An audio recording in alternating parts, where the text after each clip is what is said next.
welcome. Don't forget to like and subscribe. Or, I might show up at your door. I'm just here to share some creepy stories, so sit back and enjoy. Disclaimer: the content presented in the video is purely for entertainment purposes only. The theories and stories discussed in this video are speculative and are not supported by any evidence or proof. Viewer discretion is advised.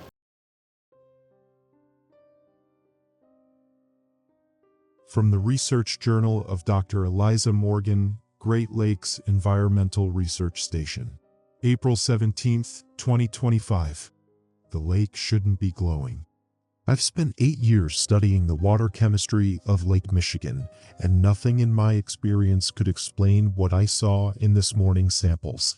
At first, I thought it was just refracted light playing off the meniscus, a trick of the early dawn filtering through the lab's eastern windows. But when I dimmed the lights and looked again, there it was, a faint blue-green luminescence pulsing through the sample like a heartbeat, almost imperceptible but undeniably there. I've worked through all the obvious explanations.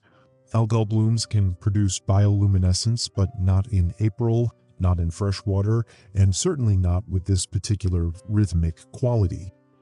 Chemical contamination seemed more plausible. God knows what the factories upshore have been dumping, but the spectrometer analysis came back clean. No known industrial compounds beyond the usual trace amounts. There's something else. When I hold the vial, the glow seems to intensify, almost like it's responding to my body heat. The rhythm changes too, quickening slightly. It's probably just my imagination, but I can't shake the feeling that it's aware. I've messaged Dr. Haverschmidt at the EPA about the anomaly, but his auto-reply says he's at a conference in Geneva all week. I should wait for his guidance before proceeding, but I've already prepared additional collection sites for tomorrow. Something this unusual warrants immediate investigation. April 18, 2025. Today's samples show the glow has intensified by approximately 12%. It's still barely visible in daylight, but under the lab's UV settings, it's unmistakable. I've isolated the phenomenon to what appears to be a microorganism, though its cellular structure is like nothing I've ever seen. The luminescence appears to be a byproduct of its metabolism, but the energy output seems impossible for an organism of this size. Marcus Howell stopped by the station this afternoon.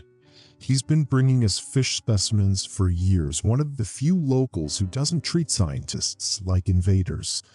His family has fished these waters for 4 generations, and he notices changes most people would miss. "The lake feels different, Doc," he said, setting down a cooler of whitefish samples. "Fish are schooling in ways I've never seen. Found these ones circling in a perfect spiral like they were dancing." When I showed him the glowing sample, he didn't seem surprised. Just nodded slowly, like it confirmed something he already suspected. "My grandfather used to tell stories," he said quietly. "Said the native people believed the lakes were doorways, that something lived in the deep water, something that came from the stars." I laughed it off. Marcus always had a flair for the dramatic, but his expression remained solemn. "You laugh, but last night my radio picked up something strange.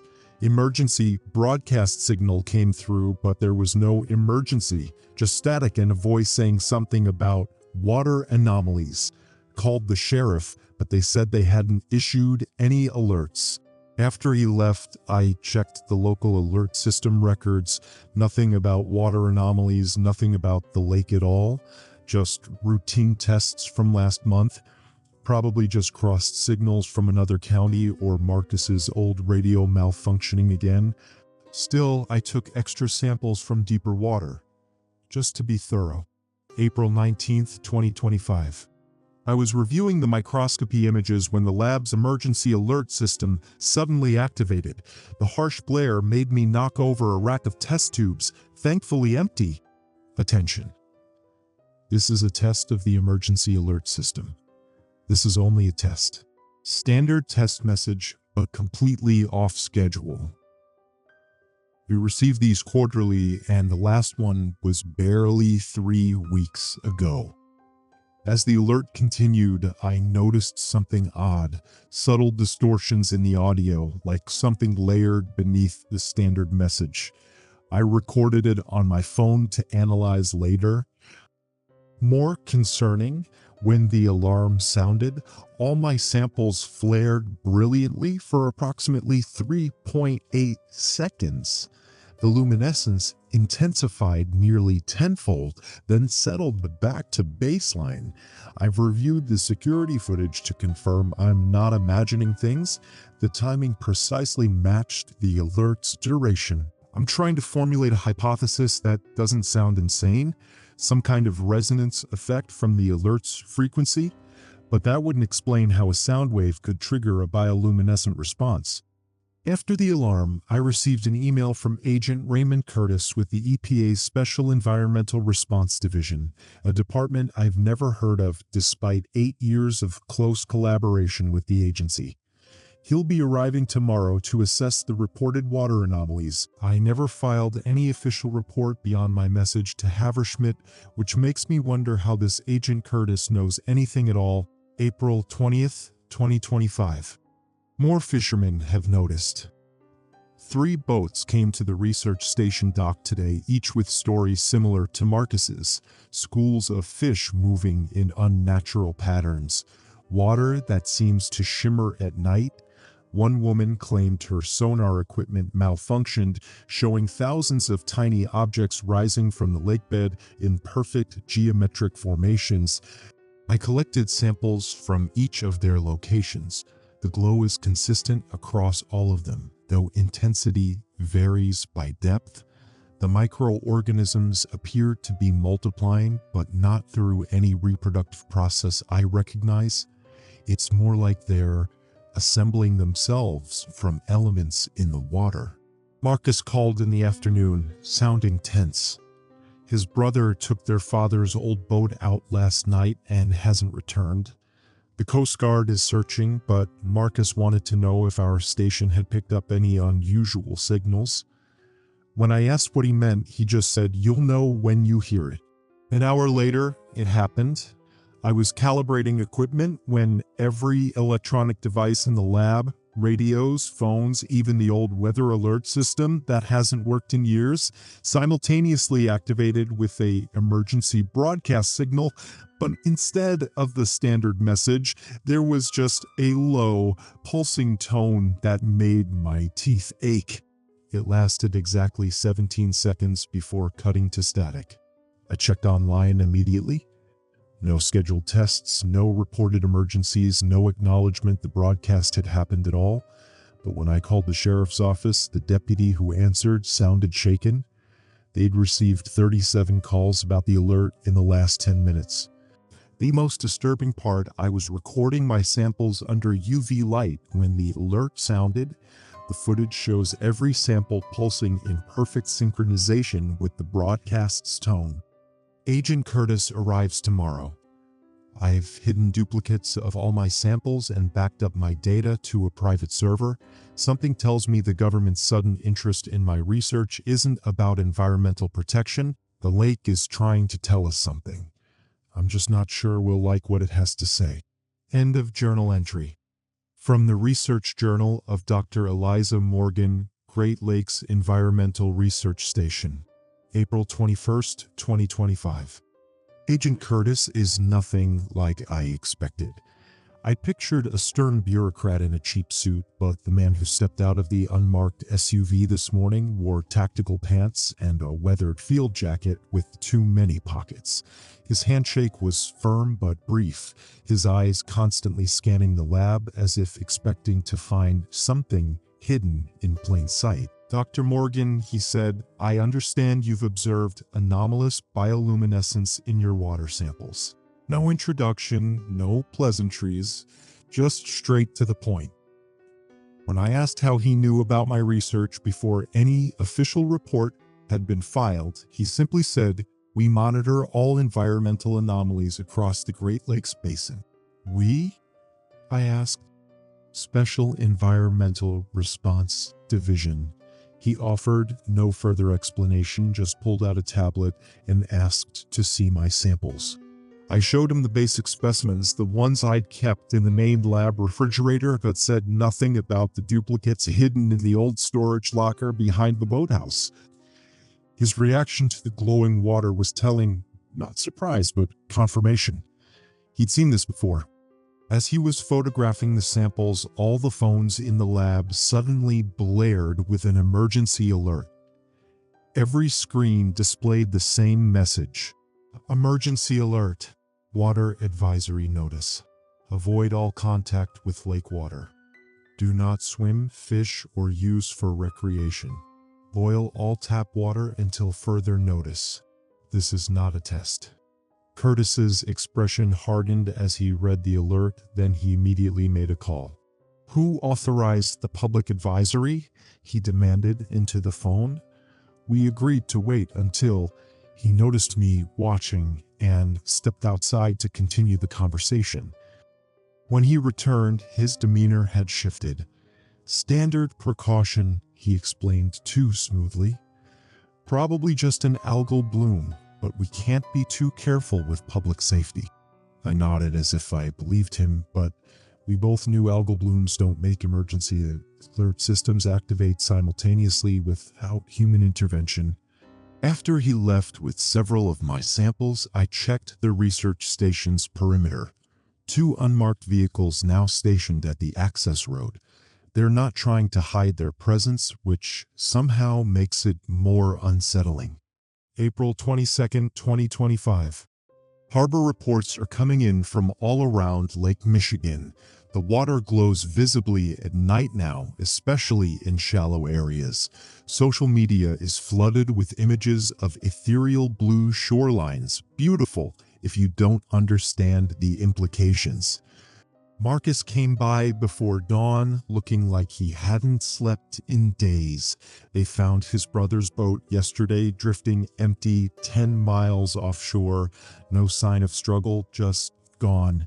The Coast Guard labeled it an accidental drowning, but Marcus isn't convinced. Tommy was born on that lake, he said, voice rough with emotion.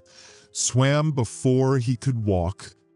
Man doesn't just fall overboard after 30 years on the water. He brought something wrapped in an old tarp, a fish unlike any I've ever seen. Nearly 2 feet long, with translucent skin through which I could see modified internal organs pulsing with the same blue-green light as my microbe samples. Caught it this morning, Marcus whispered. It swam right up to my boat like it wanted to be found. Under the microscope, the fish's tissue showed advanced colonization by luminescent microorganisms. They weren't just living on the fish, they had integrated with its cellular structure, rewriting its biology. The fish was still alive, despite modifications that should have been fatal. More disturbingly, when I placed it in a tank, it began swimming in the same precise geometric patterns that fishermen had reported seeing in the wild schools. Circles within circles like a complex orbital diagram. As I was documenting the swimming pattern, 3 emergency vehicles sped past the research station toward town, sirens blaring. Minutes later, another emergency alert. Emergency alert. Shelter in place order. All residents within 1 mile of shoreline. Remain indoors until further notice. Close all windows and doors. Do not approach the water. This is not a test. Before I could react, Marcus's phone rang. It was his cousin in town. Apparently, several people had walked into the lake during the night and hadn't come out. Search teams found only discarded clothing at the shoreline. They're saying it's mass suicide, Marcus said, his voice hollow. But that doesn't make sense. One of them was old Mrs. Hutchins. Her grandchildren were visiting this weekend. She wouldn't have... He couldn't finish the thought. As he stared at the swimming fish, I saw something change in his eyes, a hardening of resolve. My family's been on this lake for 4 generations. He said, whatever's happening, it started in the deep water. The old charts show places no one goes, places my grandfather warned about. I pulled out a worn nautical map pointing to an area marked with faded pencil notations. There's a depression here that drops nearly 1,000 feet. Local fishermen call it the doorway. Sonar doesn't work right there. Shows phantom readings, structures that shouldn't exist at that depth. As he spoke, the lights in the lab flickered, and all our devices simultaneously emitted a shrill tone, not the standard emergency alert sound, but something higher pitched, almost painful to human ears. The fish in the tank responded immediately, swimming frantically before aligning itself precisely toward the northern window, pointing like a compass needle toward the open lake. The alert message this time was different. Emergency alert. The water is the signal corrupted. Do not signal corrupted. They are signal corrupted. Water is signal corrupted. The message cut off abruptly, replaced by standard text about a system malfunction. Marcus and I exchanged glances, neither wanting to say what we were thinking. That didn't feel like a technical glitch. After he left, I noticed a black SUV following his truck down the access road. I tried calling to warn him, but all circuits were busy.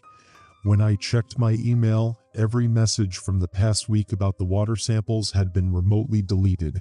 Through the lab windows, I can see more vehicles arriving at the shoreline barricade. Not police or emergency services, but heavy-duty military transport trucks. Their insignia has been covered with black tape. The tap water in the lab sink has begun to shimmer faintly when I turn off the lights. Something is spreading. Something is communicating, and I'm increasingly certain that Agent Curtis knows exactly what it is. End of journal entry. From the Research Journal of Dr. Eliza Morgan, Great Lakes Environmental Research Station. April 23, 2025. I haven't slept in 36 hours. Every time I close my eyes, I see pulsing blue patterns against my eyelids, like the glow has imprinted itself onto my retinas. The military presence has doubled overnight. They've established checkpoints on all roads leading to the shoreline, turning away civilians with vague explanations about environmental hazards. This morning, I finally got a proper look at the microorganisms under the electron microscope. What I saw cannot be explained by any known evolutionary process on Earth. The cellular structures are arranged in perfect geometric patterns that shift and reconfigure in response to external stimuli. There's a crystalline quality to their internal composition, with structures that resemble microscopic circuit pathways rather than organic cells. Most disturbing is their method of reproduction. They don't divide or bud like terrestrial microbes. Instead, they seem to assemble new individuals by orchestrating water molecules and trace elements into their complex structure. It's as if they're not truly alive in the way we understand life, but something else entirely, a self-replicating pattern that uses matter as a medium for expression. I called Dr. Keller at MIT, hoping her background in astrobiology might provide some context. Her response was immediate and unsettling. "Destroy your samples and leave," she said, her voice uncharacteristically tense. "I received similar specimens from Lake Ontario last week. The day after I notified my department head, my lab was quarantined by federal agents who confiscated everything. They're monitoring my communications. I shouldn't even be talking to you." Before I could ask more questions, she hung up. When I tried calling back, an automated message informed me the number was no longer in service. As I was processing this, a military convoy passed the research station, 3 transport trucks, and what looked like mobile laboratory units, heading toward the restricted zone they've established at North Point. Through binoculars, I could make out personnel in hazmat suits unloading equipment at the shore. Whatever they're preparing for, they're expecting it to escalate quickly. April 24, 2025. At 3:17 a.m., all communication systems simultaneously activated with another emergency alert. The sound woke me from a fitful sleep on the lab cot. Emergency alert. mandatory evacuation. All residents within 5 miles of shoreline. Proceed immediately to designated shelter points. Bring only essential items. Do not delay. This is not a test. The message repeated 3 times, then added a new line I hadn't seen in previous alerts. Water consumption restrictions in effect. Use only approved bottled water sources. Tap water no longer safe for consumption. Contamination has reached municipal systems. Seconds after the alert ended, my phone rang. Marcus, his voice tight with urgency. "They're not telling us everything," he said without preamble. "My cousin's kid works at the water treatment plant. Says men in military uniforms took over the facility yesterday, installed some kind of specialized filtration system they brought with them. Like they knew exactly what they were looking for." I told him about the strange structure of the microorganisms, how they seemed almost engineered rather than evolved. "My grandfather had a theory," Marcus said quietly. "He believes something crashed into the lake in the 1930s.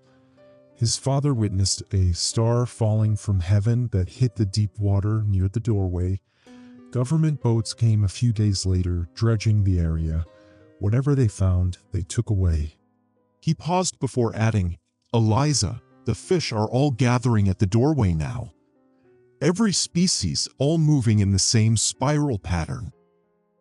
I've never seen anything like it." After hanging up, I examined the modified fish specimen again. It was still alive, despite not having eaten for days, its movements growing more coordinated.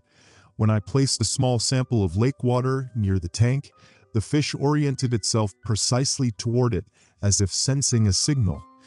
On impulse, I connected the tank to an electroencephalogram I'd been using to study neurological patterns in invasive lamprey species.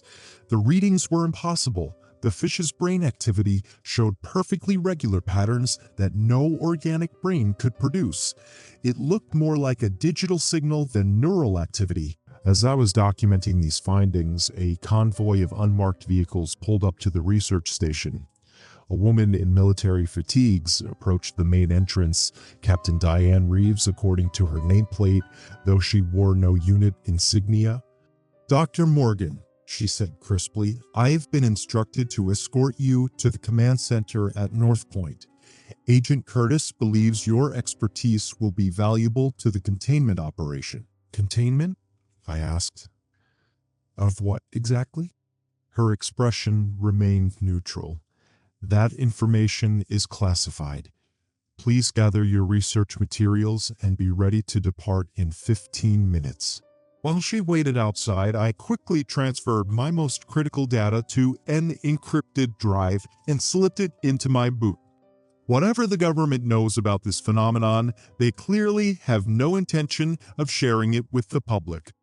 As we drove toward North Point, I caught my first glimpse of the lake at night since the glow had intensified.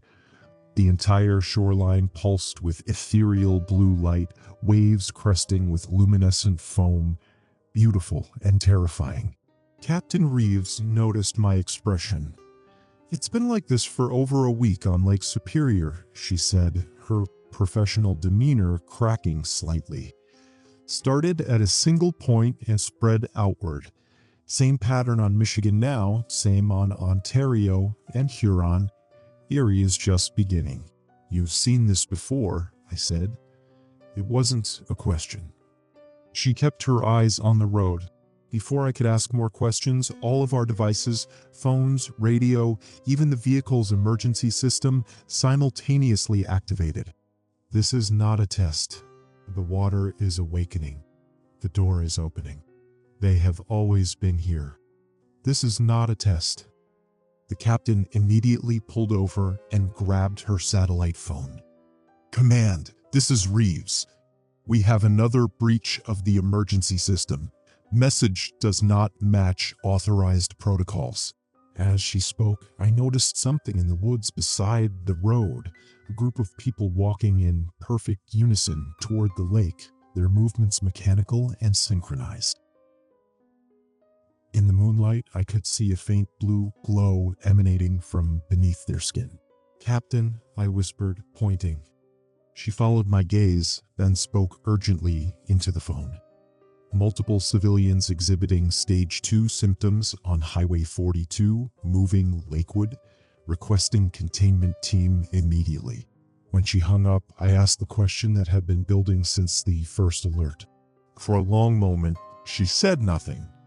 Then, with military precision, Stage 1 is environmental contamination, Stage 2 is human integration, Stage 3 is full awakening. Awakening of what? Her eyes met mine in the rear view mirror. "We were hoping you could tell us, Doctor. Because whatever is in that water, it's not just communicating anymore. It's converting."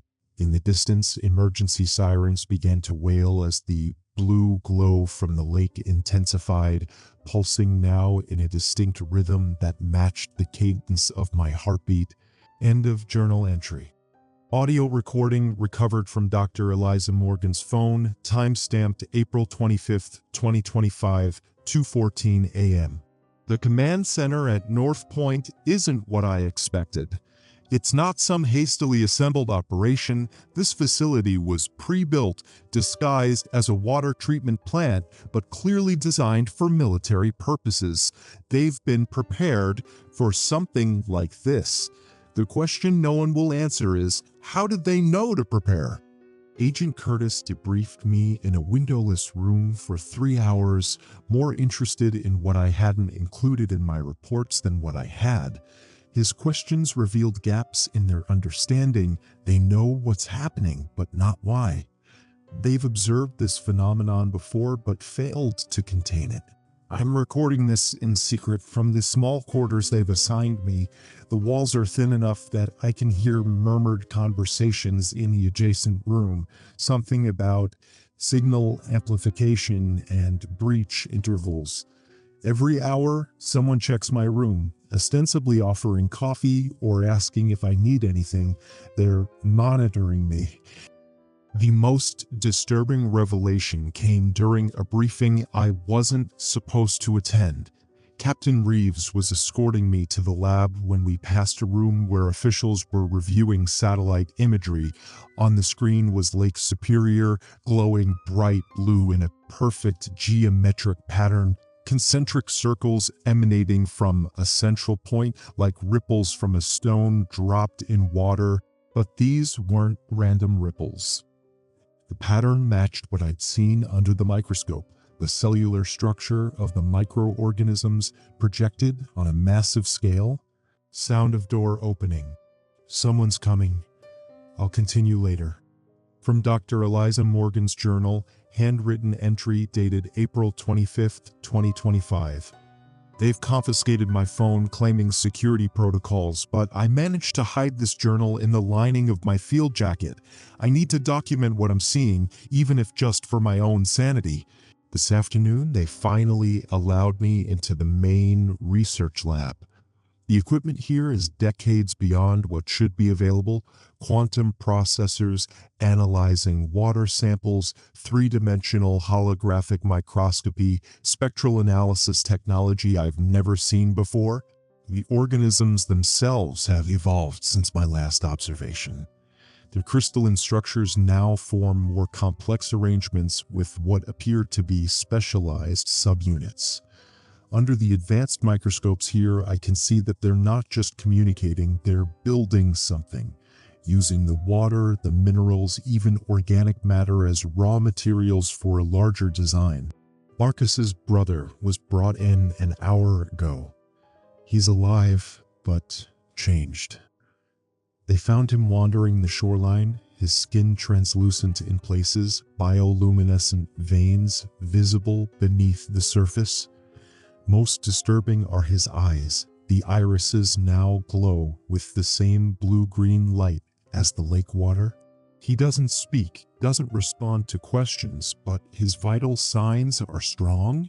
When they placed him in a sealed room with a small sample of lake water, he oriented himself toward it immediately, as if receiving a signal. When they removed the sample, he became agitated, his vital signs erratic until the water was returned. Agent Curtis refused my request to speak with him directly. "He's not your friend's brother anymore," he said flatly. "He's a receiver." "A receiver for what?" I asked.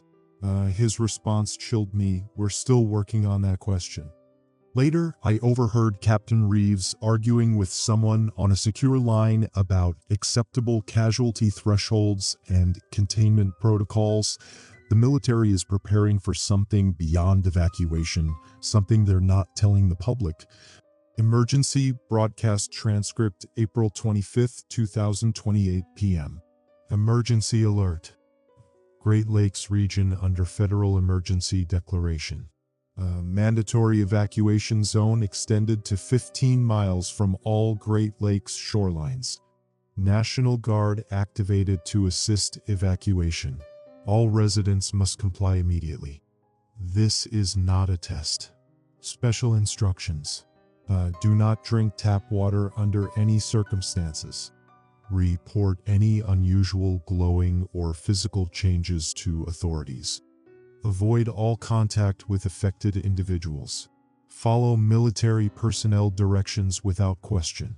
Static interference for 4.2 seconds. The water remembers. The signal is spreading. You are invited to join. We will be whole again. Message cuts to standard ACE's tone followed by technical difficulties notification. From Dr. Eliza Morgan's journal, continued April 25, 2025, 9:17 p.m. The emergency broadcast system was hijacked again, but this time the interference lasted longer. No one will officially acknowledge the second message, but I saw the technicians' faces as they frantically traced the signal. They couldn't identify its source. An hour later, Marcus somehow got past the military cordon and reached the facility perimeter. Security detained him, but Captain Reeves allowed me to speak with him briefly when I insisted he might have valuable local knowledge. His eyes were wild with fear and lack of sleep. "My cousin's entire family walked into the lake last night," he said, his voice breaking. 12 people, including the children. They found their clothes on the beach this morning. He grabbed my arm with surprising strength. "They're gathering in the doorway, Eliza. Hundreds of them underwater, forming a circle. The fishermen who tried to help said they were standing on the lake bed, holding hands, not drowning, breathing down there." Before we could speak further, alarm sirens blared throughout the facility. Through the windows, I saw military vehicles rushing toward the shoreline. In the confusion, Marcus pressed something into my palm, a small flash drive. "My grandfather's research," he whispered. "He worked for the government in the 60s. Project Doorway. Find out what they've been hiding." Security separated us then. As they escorted him out, I heard him call back, "The water's in my well now, Eliza. It's glowing." I can hear it calling at night. After the commotion died down, I managed to access a terminal and view the drive's contents. Most files are encrypted, but one document was accessible. A classified report from 1967 detailing the recovery of an unknown material of non-terrestrial origin from the deepest part of Lake Michigan. The report mentioned dormant microscopic structures that activated when exposed to specific electromagnetic frequencies. The report was signed by Dr. Richard Halwell, Marcus's grandfather. A second alarm sounded as I was reading. Through the facility's windows, I could see the lake. The entire shoreline was pulsing with light, now bright enough to cast shadows. But the light wasn't steady. It flickered in patterns like Morse code or some other signaling system. Captain Reeves rushed past my position, barking orders into her radio. "Full containment protocol activated. I want all units at the water's edge with sonic barriers deployed. Nothing gets out of that lake. Repeat, nothing." Something in her tone made me look closer at the water. The waves weren't moving naturally anymore. They were forming perfect geometric shapes along the shore, circles, hexagons, spirals, holding their shape against the wind and current. As if the water itself was being sculpted by an invisible force, my observations were interrupted by Agent Curtis. "Dr. Morgan, we need your expertise in Lab 3 immediately. We have a situation with the water samples." In the lab, scientists in hazmat suits surrounded a sealed containment chamber. Inside was a beaker of lake water, glowing brighter than any sample I'd seen before. As I watched, the water began to move on its own, forming a perfect miniature vortex without any external stimulation. One of the scientists turned to me, his face pale behind his mask. It started after the emergency broadcast. All samples simultaneously began to organize into these formations. On a nearby screen, live feeds showed the same phenomenon occurring across all 5 Great Lakes, water moving in coordinated patterns, glowing with increasing intensity. A technician was mapping the pattern's expansion using satellite imagery. The affected area had doubled in the past hour. "It's accelerating," Agent Curtis said quietly. "Just like Tunguska. Just like Baikal." Before I could ask what he meant, all communication systems in the facility simultaneously activated. Phones, radios, computers, emergency systems, all emitting the same pulsing tone I'd heard in the earlier corrupted emergency alert. But this time, instead of a text message, a voice spoke through the static. Inhuman, multi-toned, as if multiple voices were speaking in perfect synchronization. "The water is the vessel. The signal is the key. The doorway opens. We return." As the message played, the water sample in the containment chamber formed a perfect spiral, glowing so brightly it hurt to look at directly. Agent Curtis and Captain Reeves exchanged glances I couldn't interpret. Fear? Recognition? Resignation? Outside, the military vehicles at the shoreline turned on their spotlights, illuminating the water's edge. In that harsh white light, I could see hundreds of glowing figures emerging from the lake, walking slowly toward the shore. Their eyes were luminous, their movements synchronized. And not all of them were human. End of journal entry. Excerpt from Dr. Eliza Morgan's audio journal, April 26, 2025, 5:42 a.m. The military blockades were established overnight. I've been awake for nearly 36 hours straight, watching through my quarters window as Captain Reeves' National Guard units fortify North Point. They've erected barriers that look more alien than the phenomenon they're meant to contain: sonic disruptors on tripods, strange prismatic devices that bend light around them, and what I can only describe as water-repellent force fields. This isn't standard military equipment. This is technology that shouldn't exist yet. I should be terrified, but exhaustion has dulled everything to a surreal haze. The lake's glow has intensified since yesterday, no longer just patches of bioluminescence, but a constant, pulsing radiance visible even in daylight. From my vantage point, I can see it forming patterns across the surface, geometric shapes that shift and reorganize with mathematical precision. Agent Curtis finally granted me limited access to their data. The microbes in the water are communicating, forming networks that span entire sections of the Great Lakes. They're organized in a way that defies conventional biology, more like a distributed intelligence than separate organisms. Each microbe functions as both receiver and transmitter in a vast communication web. But communicating with what? And to what end? Official EPA Bulletin, April 26, 2025, 8 a.m. Urgent Public Health Notice. Mandatory evacuation order in effect. All residents within 25 miles of Great Lakes shorelines. Relocation centers established at Lansing Convention Center, Cleveland State University, Rochester Community College, Milwaukee Sports Complex. Water advisory: all municipal water systems in affected areas have been disconnected from lake sources. Bottled water distribution points established. Under no circumstances approach the water. Report any unauthorized persons attempting to access lake areas. Compliance is mandatory under Federal Emergency Powers Act. Dr. Eliza Morgan's handwritten journal, April 26, 2025, 12:15 p.m. Captain Reeves took me to the forward observation post this morning.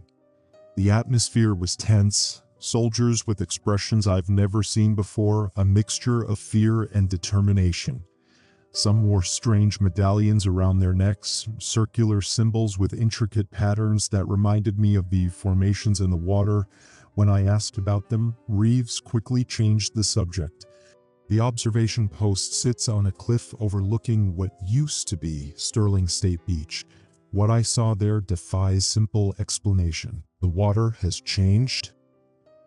It's no longer just glowing, it's transforming.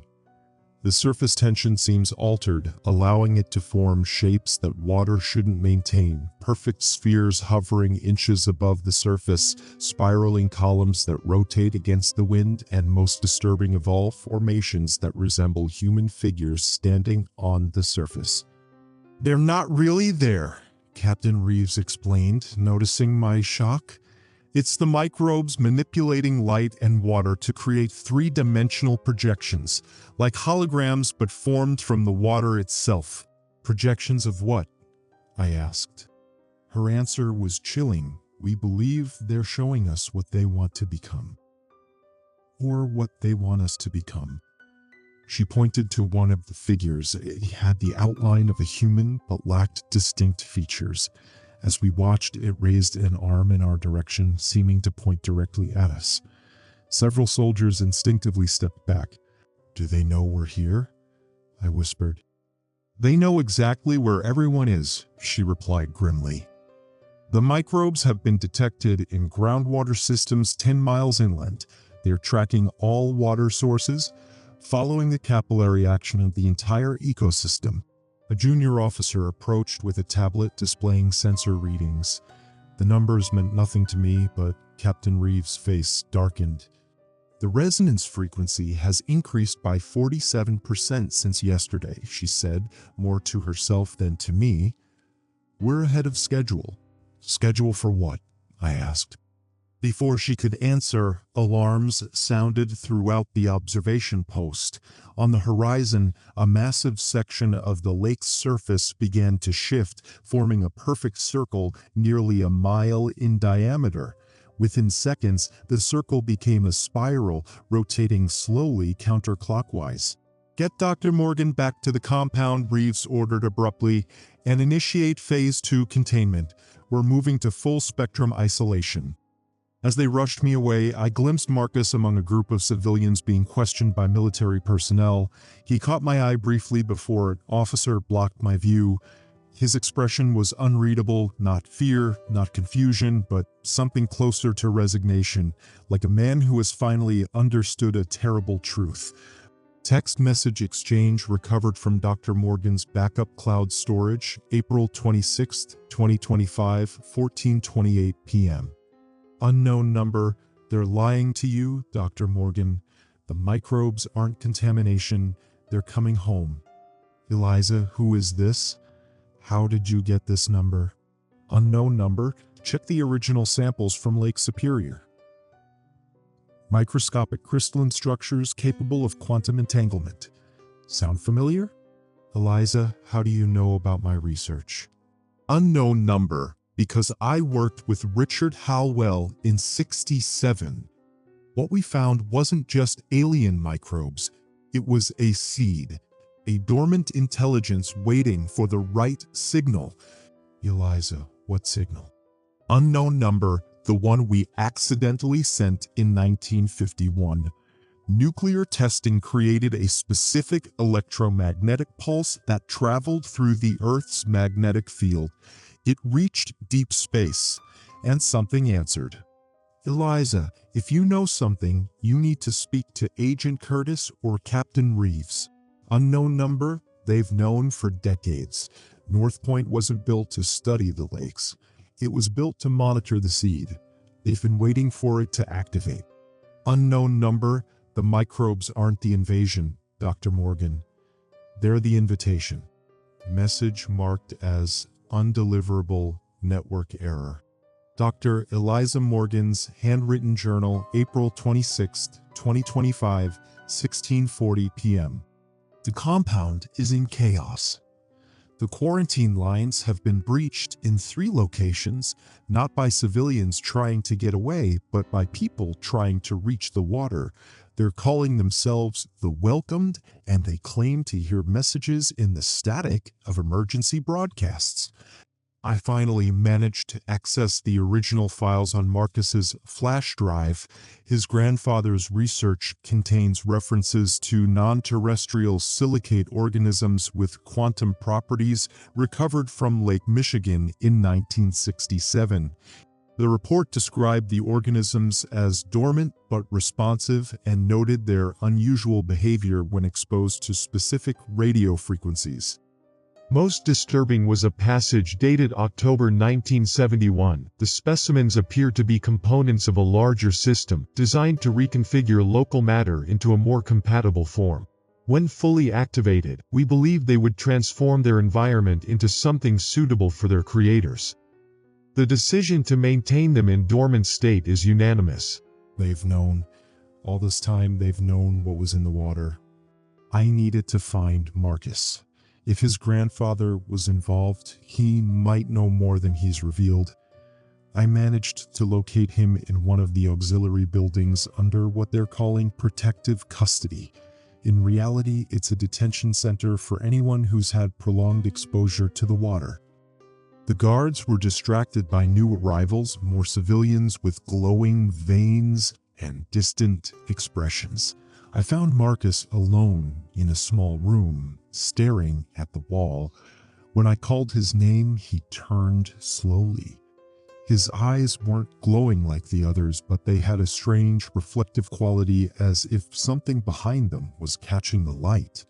"They're not trying to hurt us," he said without preamble. "They're trying to help us evolve." "Marcus, what happened to you? What do you know about this?" He smiled faintly. "My grandfather didn't just study them.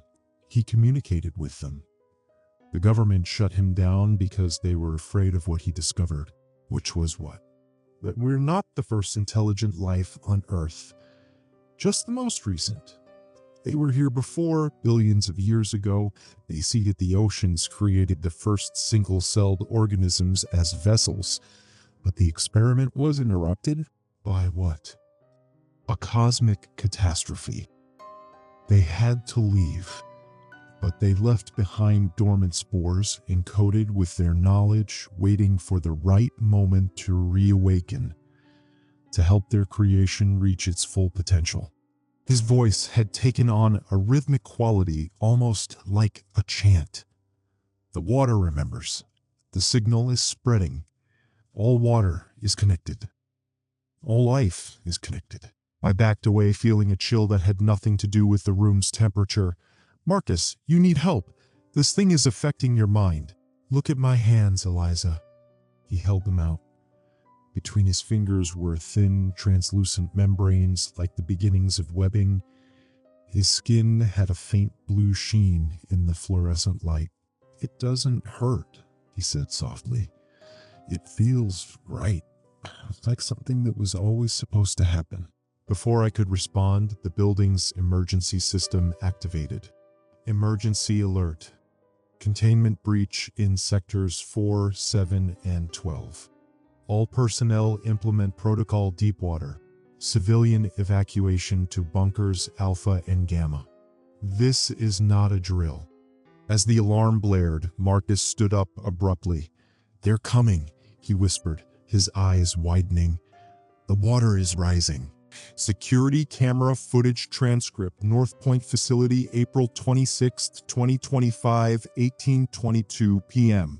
Camera shows hallway outside detention area. Alarms are sounding. Military personnel running past. Dr. Morgan and Marcus Hallwell exit room B14. Morgan appears to be supporting Hallwell, who walks with difficulty. Dr. Morgan, we need to get you to the medical ward. No, they'll just isolate me. I need to show you something first. Points toward exit. The water wants to show you? Morgan hesitates, then helps Hallwell toward emergency exit. Camera view switches to exterior compound. Rain has begun falling, heavy droplets that appear to glow faintly on impact. Morgan and Hallwell emerge from building. Hallwell straightens up, no longer requiring support. The rain, it's part of it now. The cycle is complete. Morgan looks up at the glowing raindrops, expression showing dawning horror.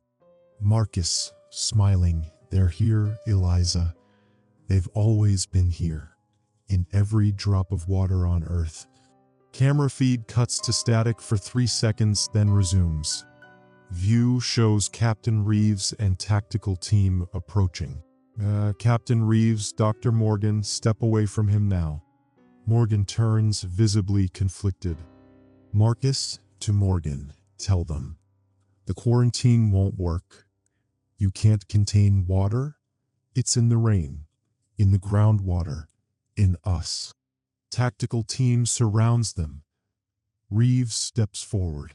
Captain Reeves, to team secure Mr. Hallwell. To Morgan, Doctor, you've been compromised. The rain contains concentrated microbe clusters. We need to decontaminate you immediately. Morgan looks between Reeves and Hal. Well, you knew this would happen. You've been preparing for it.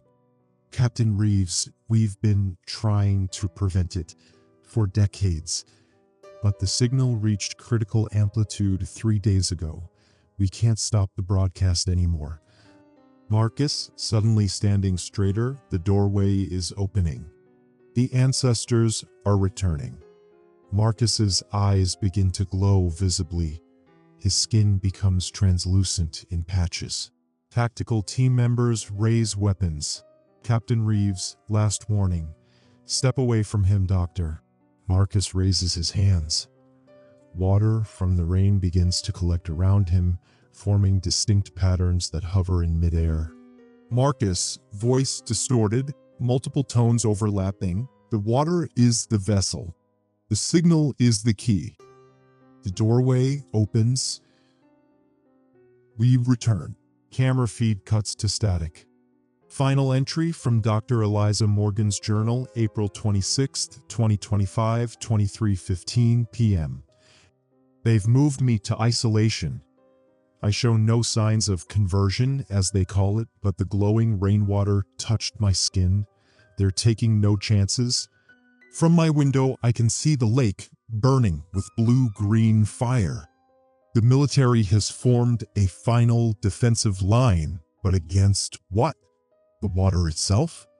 How do you quarantine something that makes up 70% of the Earth's surface? Something that constitutes 60% of our own bodies? The microbes are evolving faster than anything I've ever studied. Under the microscope, they're forming crystalline structures that shouldn't be possible in nature. Perfect geometric forms that repeat at both microscopic and macroscopic scales. They're not just communicating anymore, they're building. Marcus was taken to a different facility. Before they separated us, he pressed his hand against the barrier between us. The webbing between his fingers had grown more pronounced, and his eyes glowed with the same light as the lake. But he was still Marcus, still conscious, still himself, but somehow more. It's not an invasion, he told me. It's a reunion. They're not replacing us. They're finishing what they started billions of years ago. Agent Curtis finally revealed what they know. The phenomenon has occurred before: Tunguska in 1908, Lake Baikal in 1963, the Bermuda Triangle on multiple occasions. Each time, it was contained, suppressed, hidden from public knowledge. Each time, it returned stronger. "It's like the Earth itself is trying to remember something," he said. "And these microbes are the memory cells." Tonight, for the first time since this began, I'm truly afraid. Not of the glowing water or the strange transformations, but of what happens next. The quarantine lines are holding for now, but the perimeter shrinks hourly as more people turn, as more water sources become contaminated. The emergency broadcast system has been compromised completely. Every hour, the same message plays through all channels. The water remembers. The signal is spreading. You are invited to join. We will be whole again. I keep thinking about what Marcus said about evolution, about invitation rather than invasion. What if he's right? What if this is what was always meant to happen? Outside my window, the rain continues to fall, each drop glowing like a tiny star. In the distance beyond the quarantine lines, a column of light has appeared over Lake Erie, stretching up into the clouds, a beacon pointing towards something beyond our atmosphere. The water is calling, and despite everything, despite all my scientific training and rational mind, part of me wants to answer. End of journal entry. Recovered video log, North Point Facility Security Camera A7, April 27, 2025, 4:12 a.m. Video shows Dr. Eliza Morgan alone in an isolation chamber. The room is sterile white with a single cot, desk, and observation window. Morgan sits at the desk, examining something under a portable microscope. She appears exhausted, dark circles under her eyes, hair disheveled. She speaks, apparently to herself, but actually recording using a small device hidden in her sleeve. Dr. Morgan, the sample I managed to smuggle in shows accelerated evolution. The microbes are changing, not just replicating, but transforming into more complex structures. Under magnification, they resemble crystalline networks with what appear to be specialized nodes, almost like a neural network or a communications array. She adjusts the microscope focus. But Morgan, most concerning is their response to electrical current. When I applied a mild charge to the slide, the formations reorganized instantly, forming a pattern that— She pauses, leaning closer. That resembles the satellite imagery of the Great Lakes from yesterday.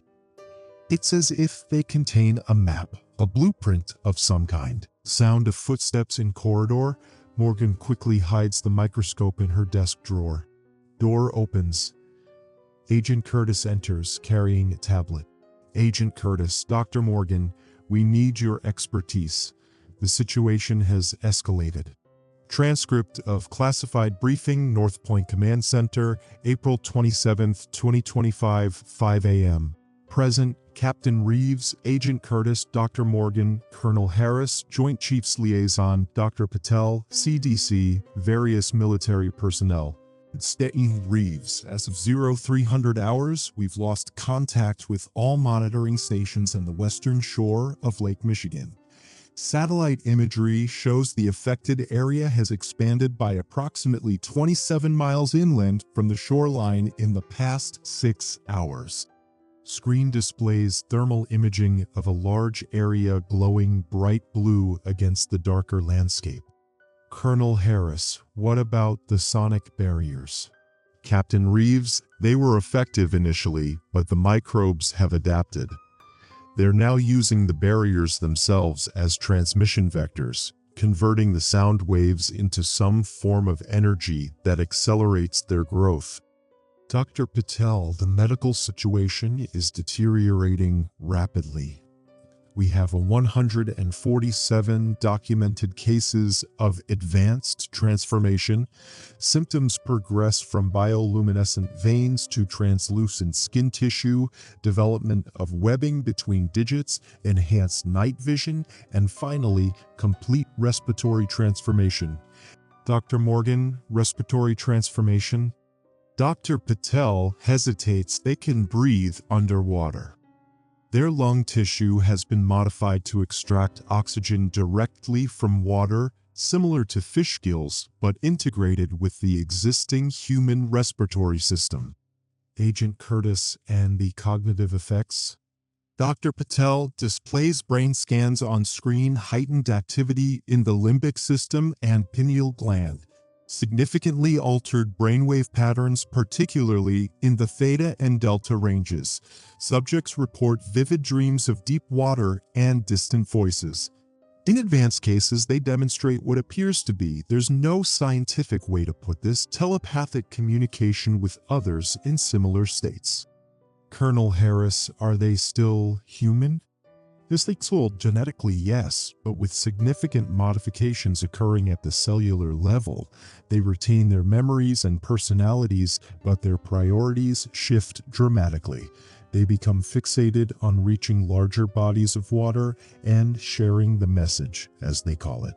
Screen changes to show a map of the United States with glowing blue dots spreading outward from the Great Lakes region. Captain Reeves, the National Weather Service, confirms our worst fears. The water cycle is now a vector.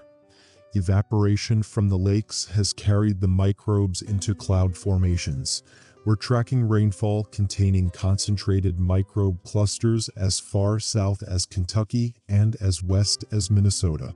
Colonel Harris, grimly, what about the nuclear option?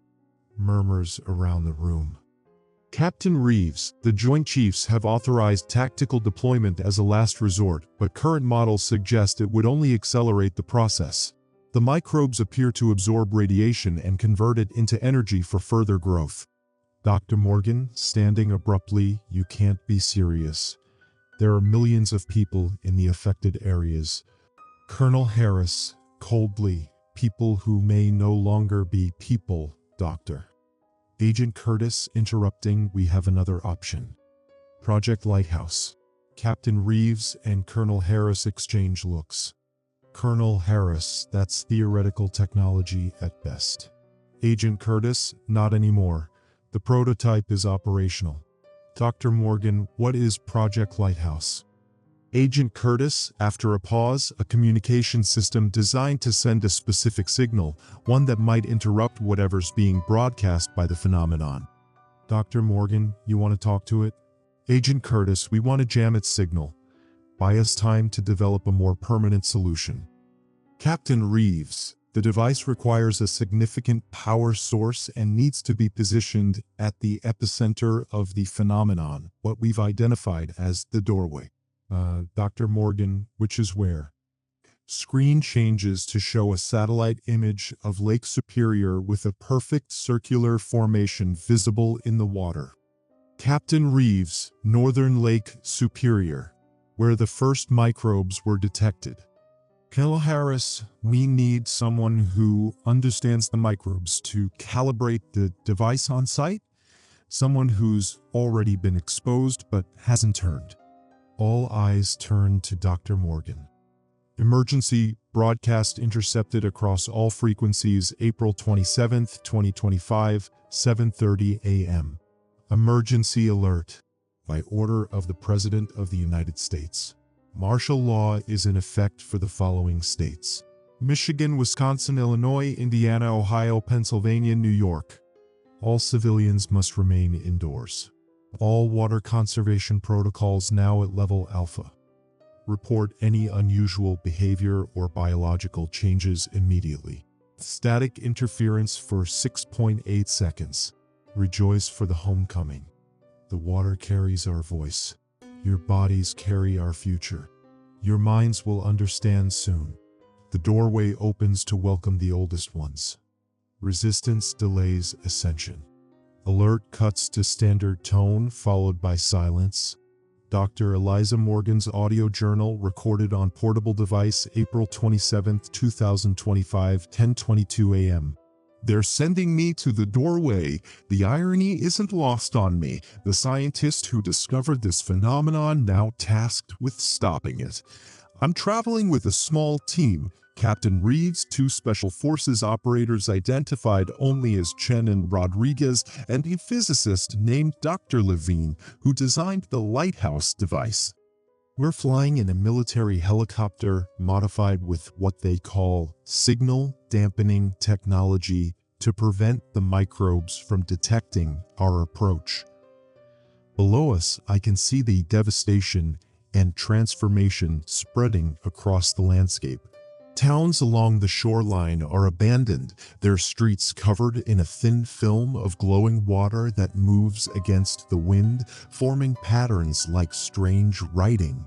Further inland, military checkpoints struggle to maintain perimeters as crowds of people try to push through, some fleeing away from the lakes, others inexplicably trying to reach them. The rain has stopped temporarily, but the clouds above us pulse with internal light like vast jellyfish floating in the sky. Dr. Levine says the microbes have infiltrated the entire water cycle now. Every raindrop, every puddle, every glass of tap water could contain them. Most disturbing are the columns of light we've observed rising from each of the Great Lakes, brilliant blue-green beacons stretching into the clouds. Captain Reeves refuses to speculate on their purpose, but Dr. Levine whispered to me that they believe the columns are calibrating, aligning into formation for something. The Lighthouse device sits between us and the helicopter's cabin, an unremarkable metal cylinder with a complex array of antennas and what appear to be quantum processors. Dr. Levine explained that it generates a counter frequency to disrupt the microbes' communication network, essentially introducing noise into their signal. Think of it like jamming a radio broadcast, he said. We flood their frequency with static. But something about his explanation feels incomplete.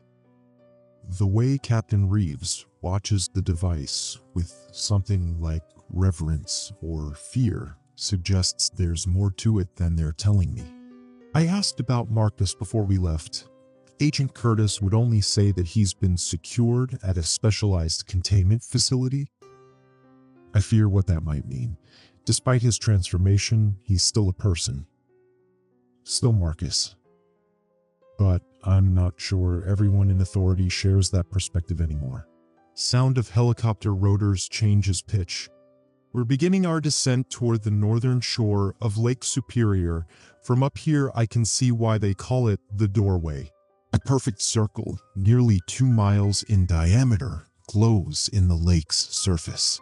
Within it, the water has formed into a massive spiral, rotating slowly counterclockwise. At its center, a column of light brighter than the others pulses with increasing intensity, sending out rings of energy that ripple across the surface. And surrounding this formation, people. Hundreds of them standing in the shallows, some fully submerged but obviously still breathing, all facing the center of the spiral. Their skin glows with the same light as the water. They stand perfectly still, arms slightly raised, like worshippers before an altar. Captain Reeves is instructing the pilot to land on a small island about a mile from the formation. It's the closest safe approach point, she says. From there, we'll take a specially shielded boat to reach the center of the doorway. The Lighthouse device must be positioned exactly at the epicenter of the spiral to have maximum effect. I should be terrified. Instead, I feel a strange anticipation. As a scientist, I've spent my life searching for answers about our place in the universe. Now those answers are literally rising from the depths before me. The water is calling, and we are about to answer. Sound of helicopter landing. Wait, Captain Reeves is getting an urgent communication. Her face has gone pale. Something's happened at North Point.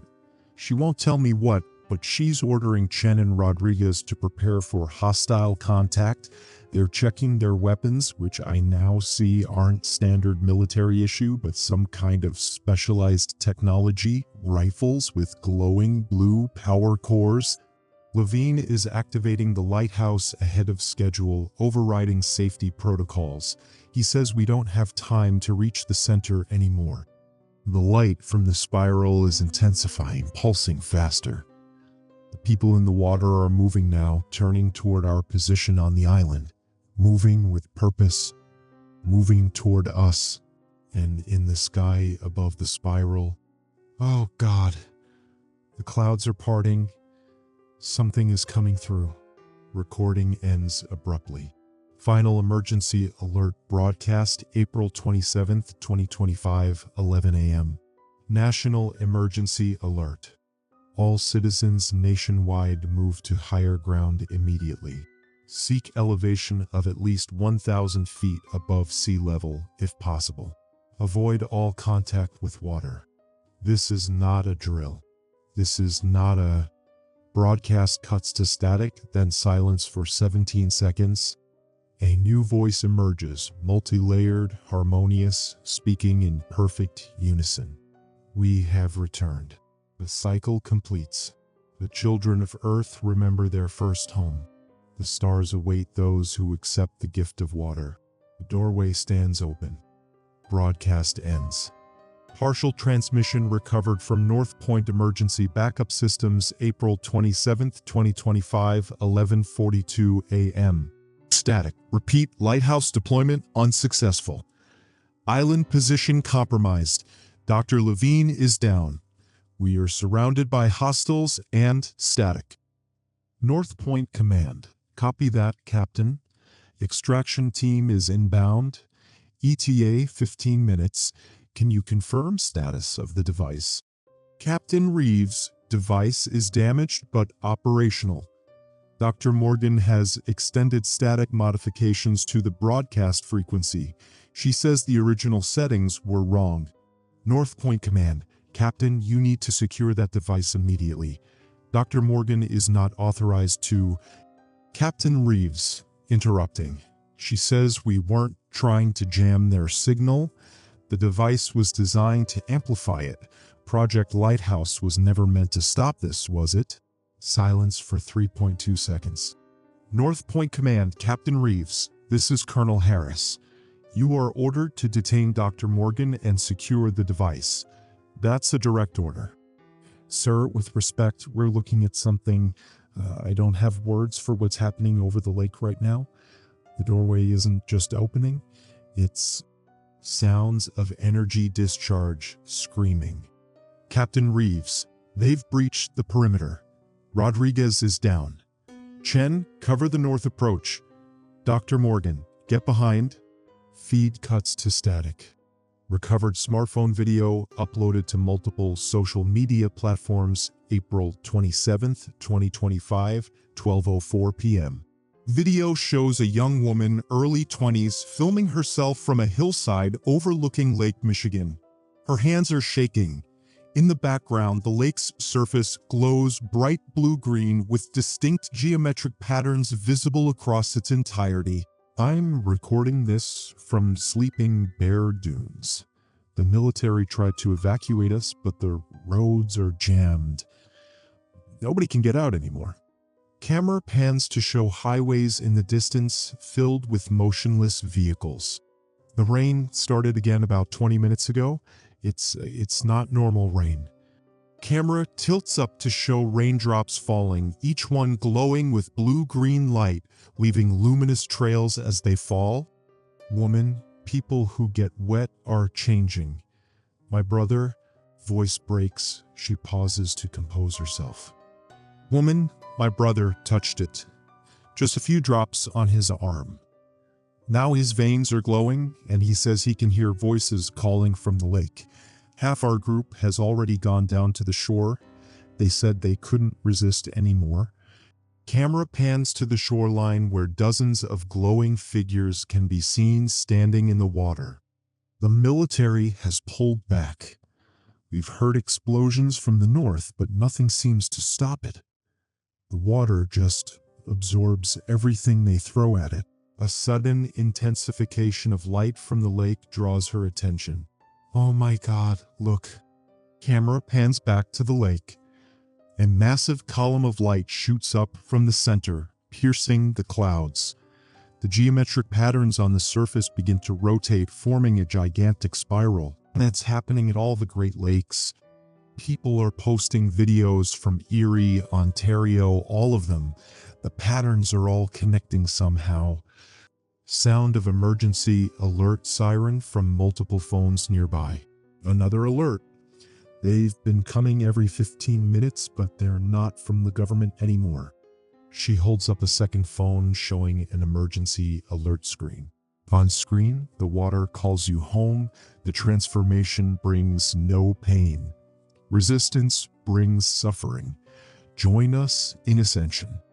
I'm staying here as long as I can. I need people to know what's happening.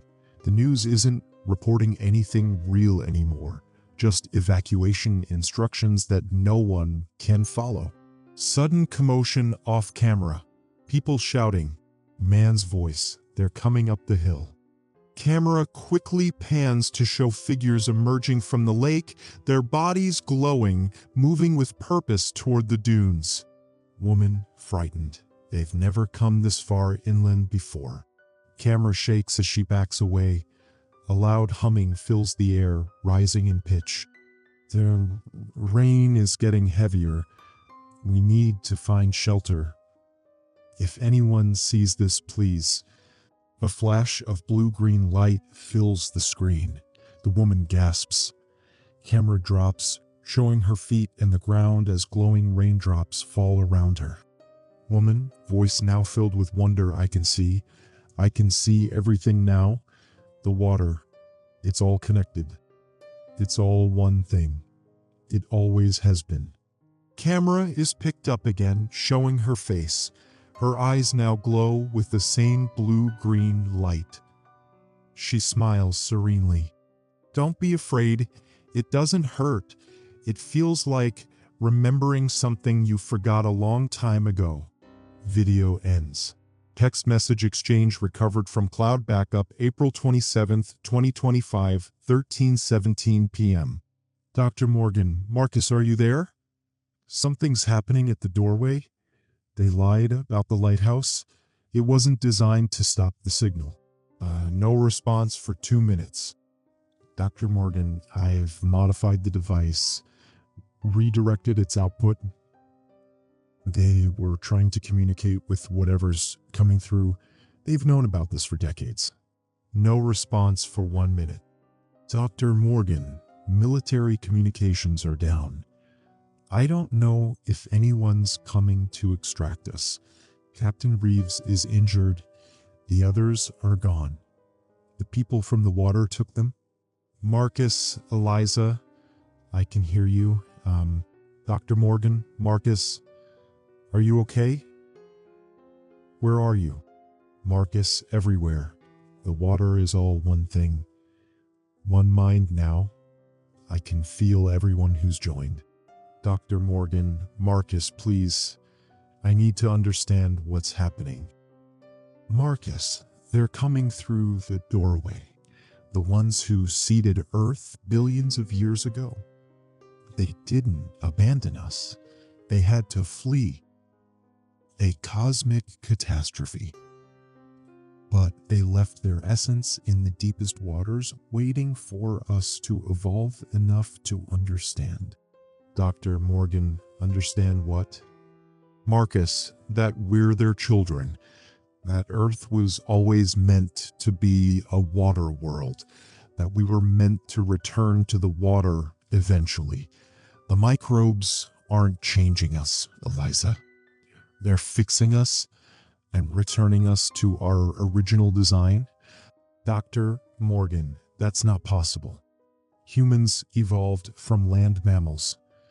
Marcus, look deeper.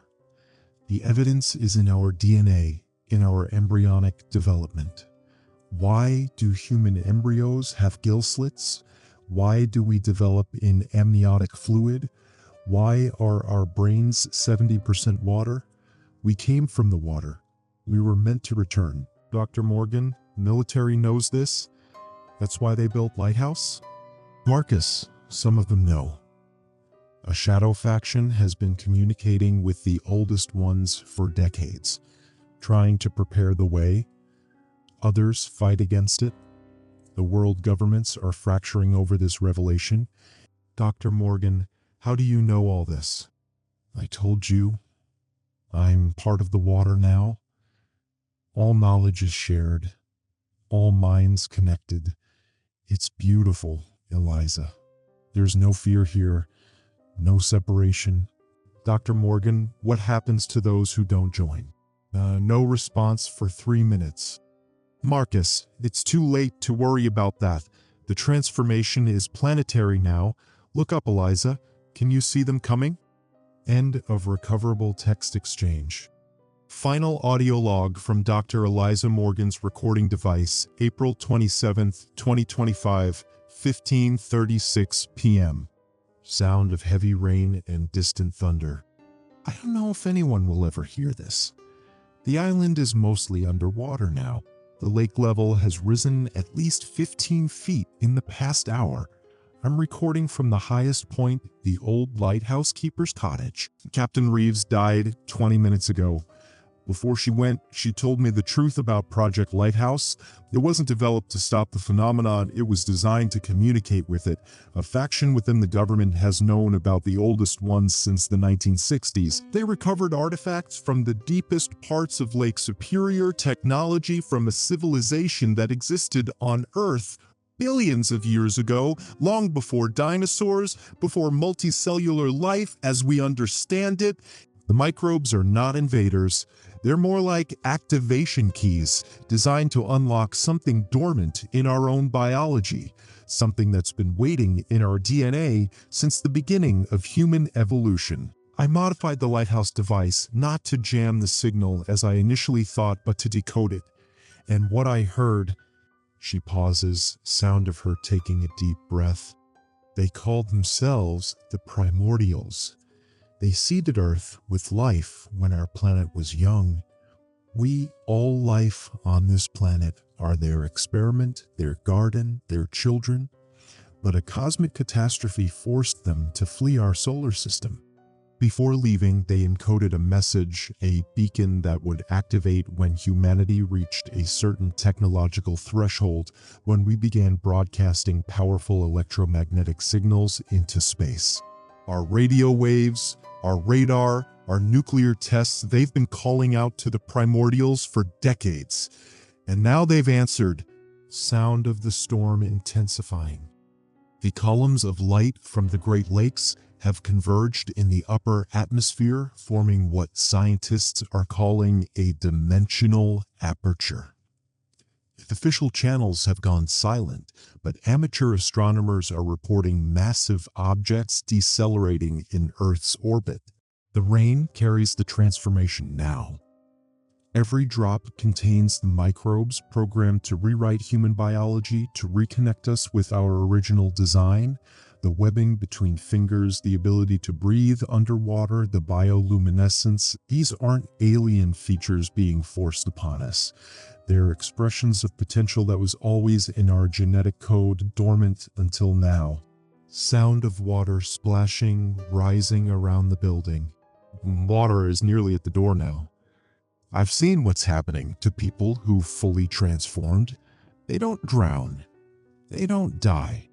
They change. Their consciousness merges with the greater whole while maintaining their individuality, a collective of minds linked through the water itself. Marcus was right. It's not an invasion. It's a homecoming. Sound of wood splintering, water rushing in. Oh, the door just gave way. I can see the water flowing in, each drop glowing like a tiny star. It's beautiful in its way. Not at all what I expected the end to look like, but maybe this isn't the end. Splashing sounds getting closer. The water is rising fast. I can feel it around my ankles now. It's warm, almost body temperature, and it's pulsing somehow like it has a heartbeat. Her voice changes subtly, becoming calmer, more measured. The sensation is strange. Where the water touches my skin, I feel a tingling like gentle electricity. My mind feels expansive. Thoughts I've never had before are surfacing. Memories that aren't mine. I understand now. The water has always been alive. All water, everywhere on Earth, is a single organism, a distributed intelligence that's been watching us, guiding us, waiting for the right moment to reveal itself. Sound of water rising higher. The water is up to my waist now. I can see my veins beginning to glow beneath my skin. I should be terrified, but not. For the first time since this began, I feel peace. A sudden, bright light illuminates everything, audible through her changed tone. The doorway is fully open now. I can see them descending through the clouds. Vast shapes, flowing like liquid crystal, beautiful beyond words. The primordials have returned to their garden. Water sounds very close now. This will be my final recording as Dr. Eliza Morgan, limnologist, human being. What I become next has no name in our language. The water is up to my chest. My thoughts are connecting to others now, thousands of minds linked through the water. Marcus is here. I can feel his consciousness, his memories, his understanding, and beyond him, others, so many others, all joined in a vast network of shared experience. The water reaches my chin. In moments, I'll take my first breath of it. I'm not afraid. The water remembers, and now so do I.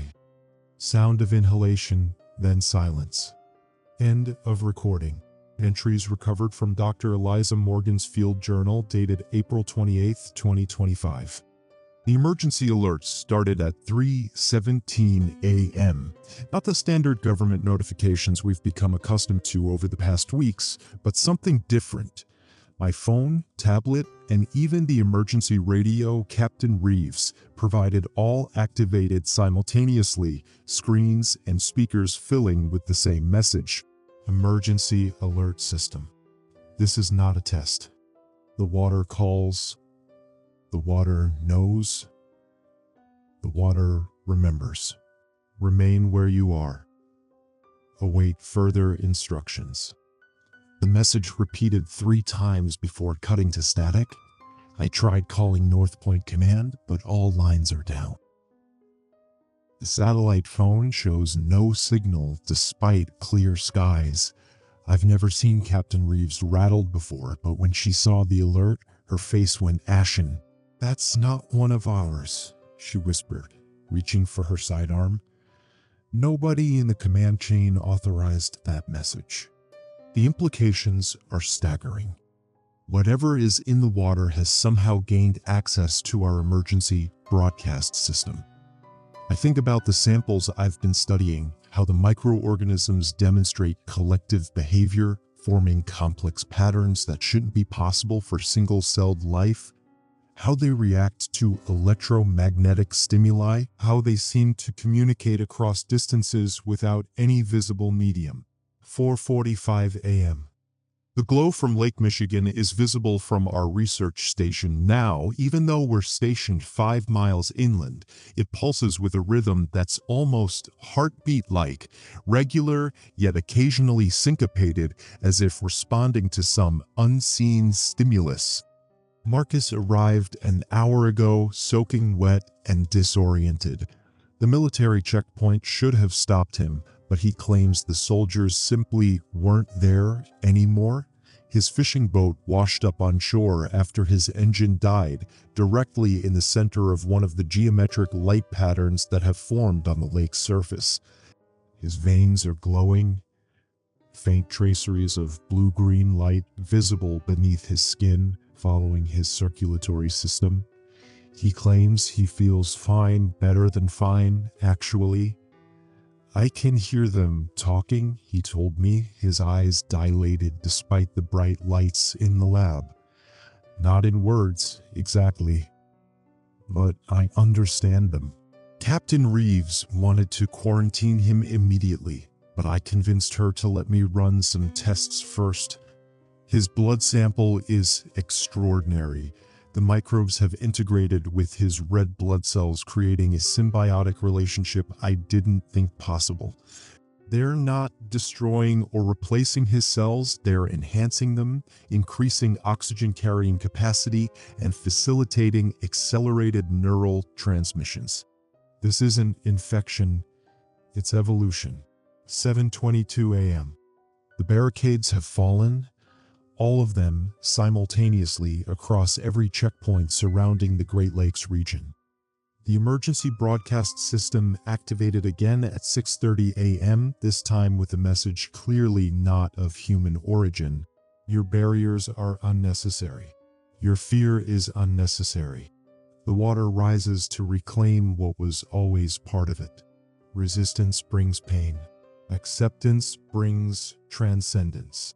Satellite imagery before we lost that too showed the military cordons around all 5 Great Lakes simply dissolving, not through violence or force, but through conversion. The soldiers, the barricades, the equipment, and all succumbing to the advancing water. Agent Curtis arrived via helicopter minutes before communication went dark. He's locked himself in the secure room with Captain Reeves, but I overheard fragments of their conversation through the air vents.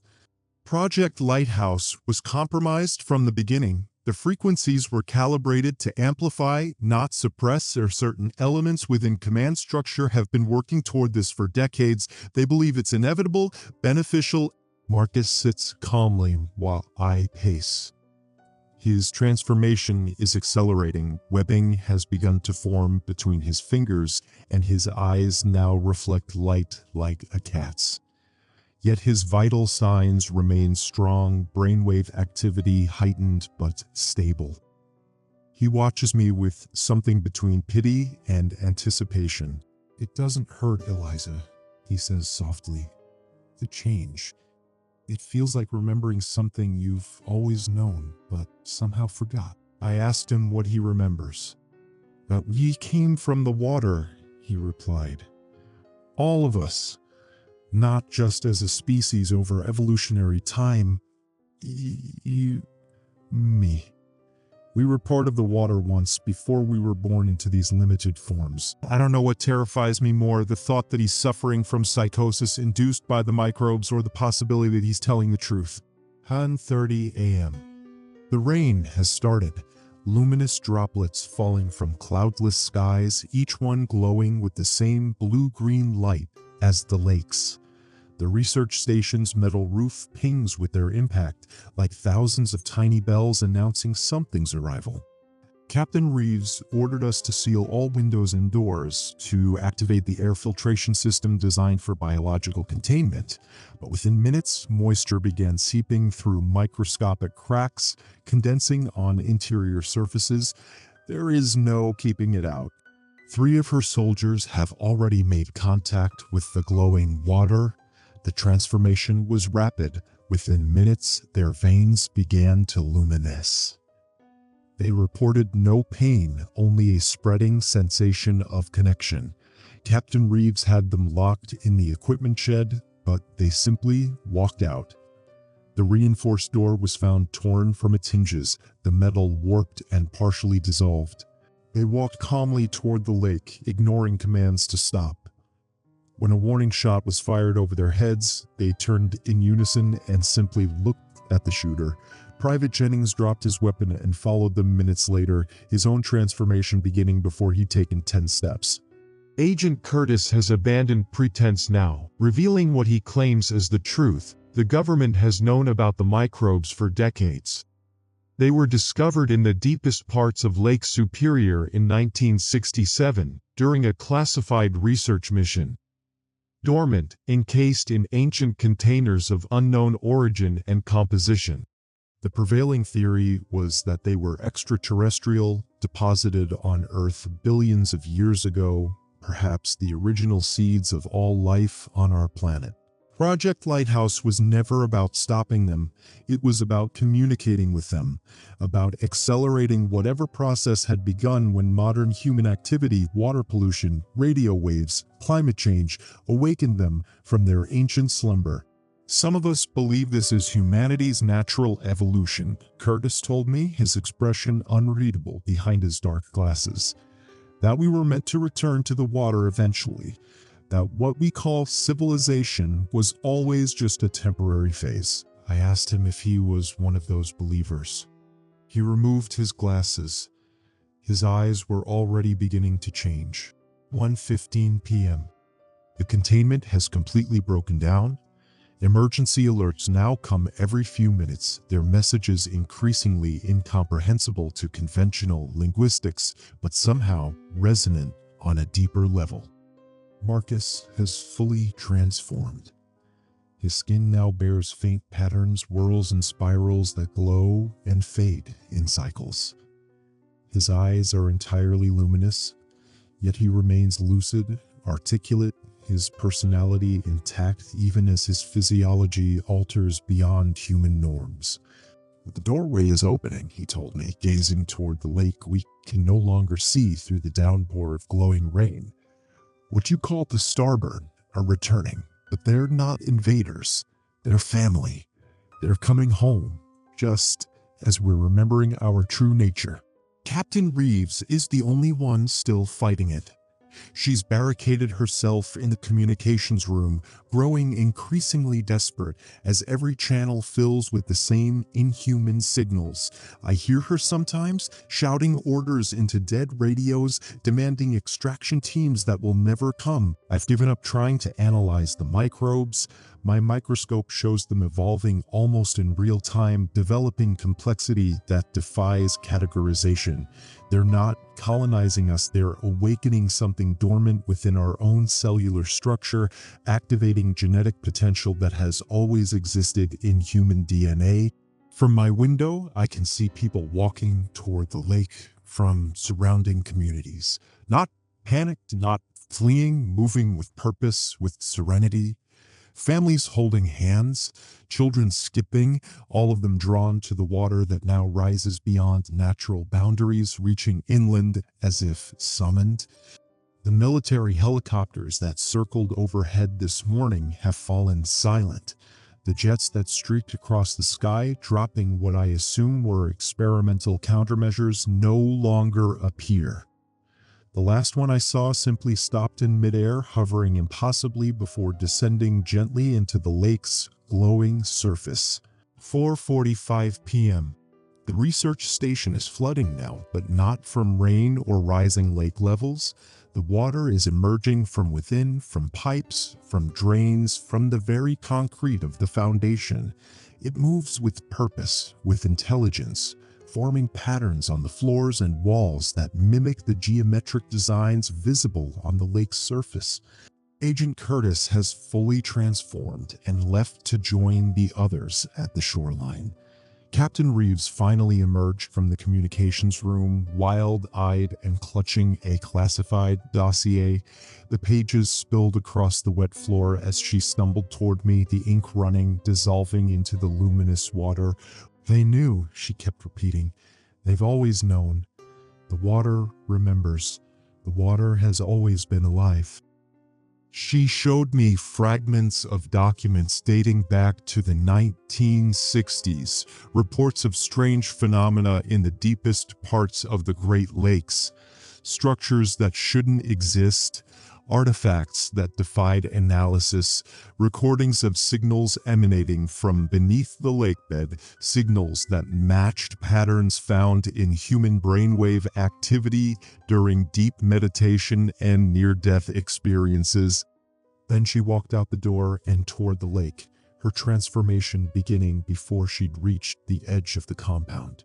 I'm alone now, watching through windows streaked with glowing condensation as the world I knew dissolves and reforms into something new, something ancient, something remembered rather than created. The emergency alert system activated one final time an hour ago.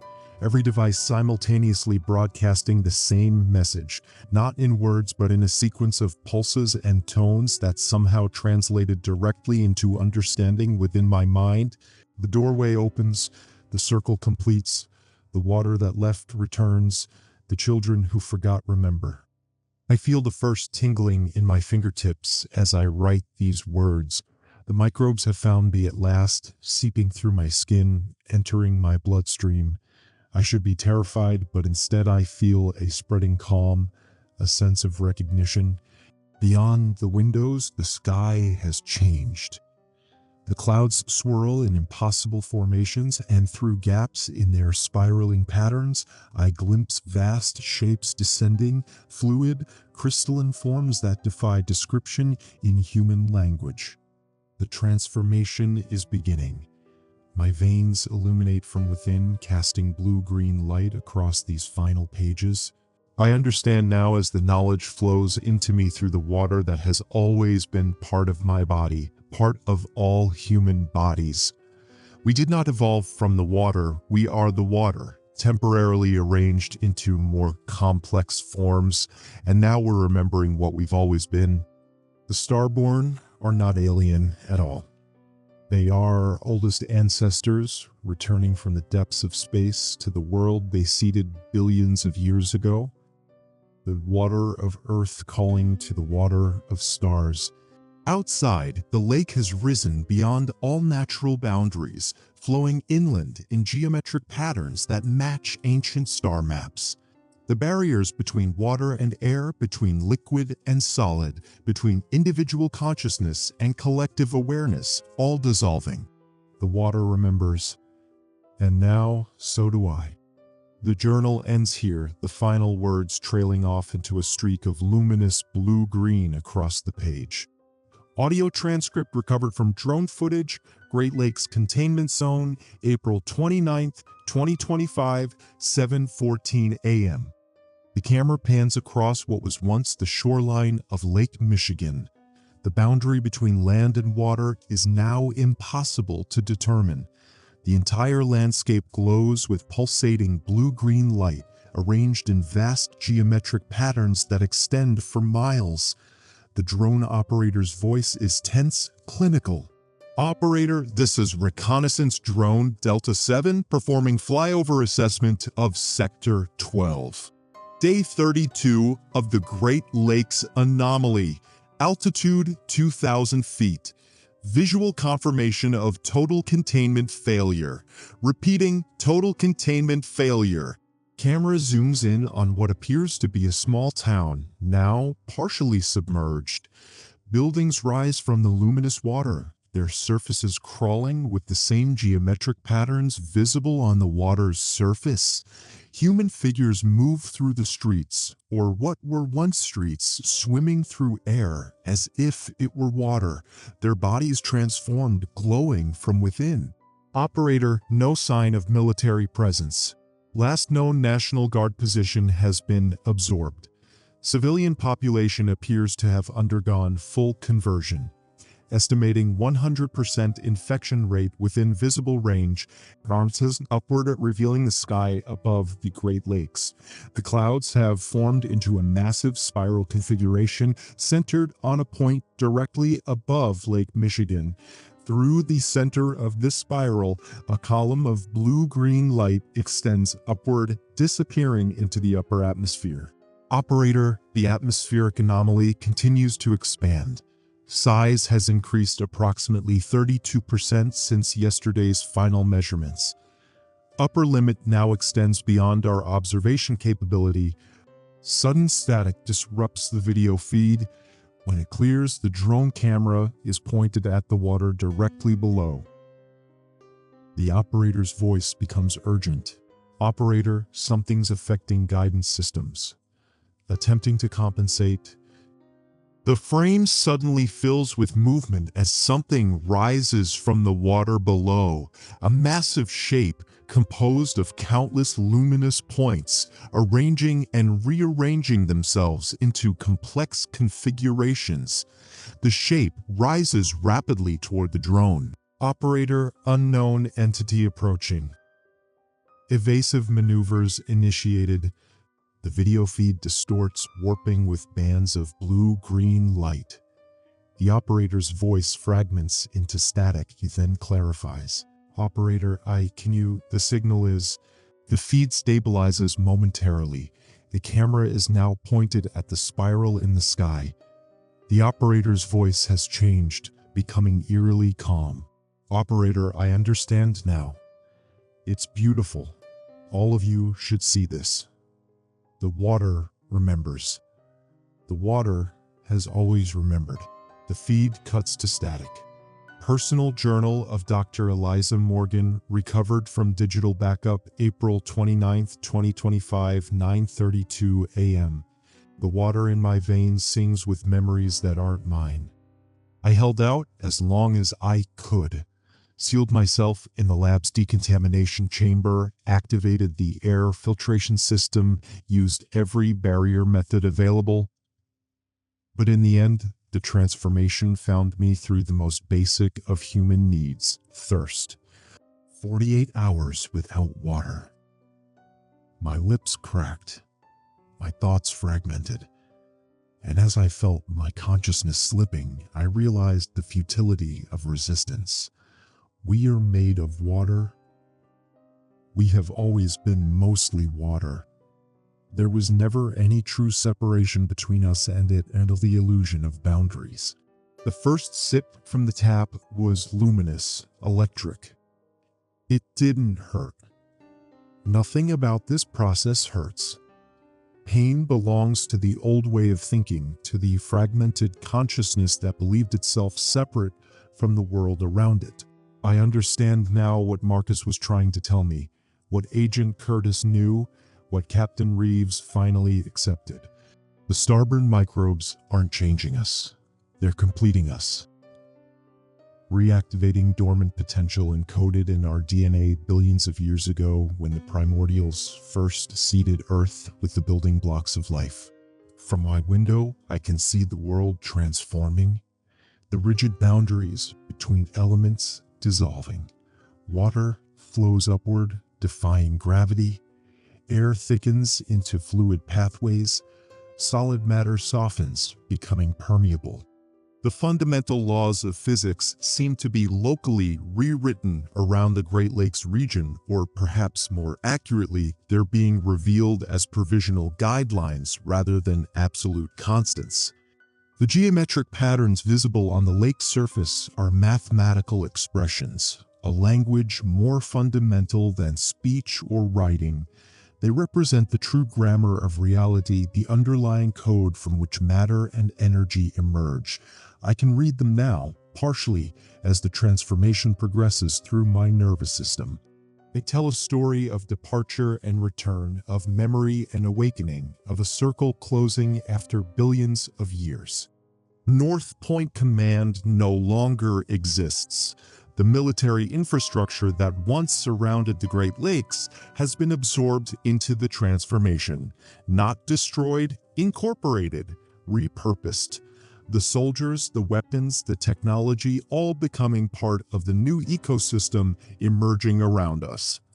I wonder if other parts of the world are watching this happen, if satellites still function, if governments are scrambling to understand or contain what can't be contained.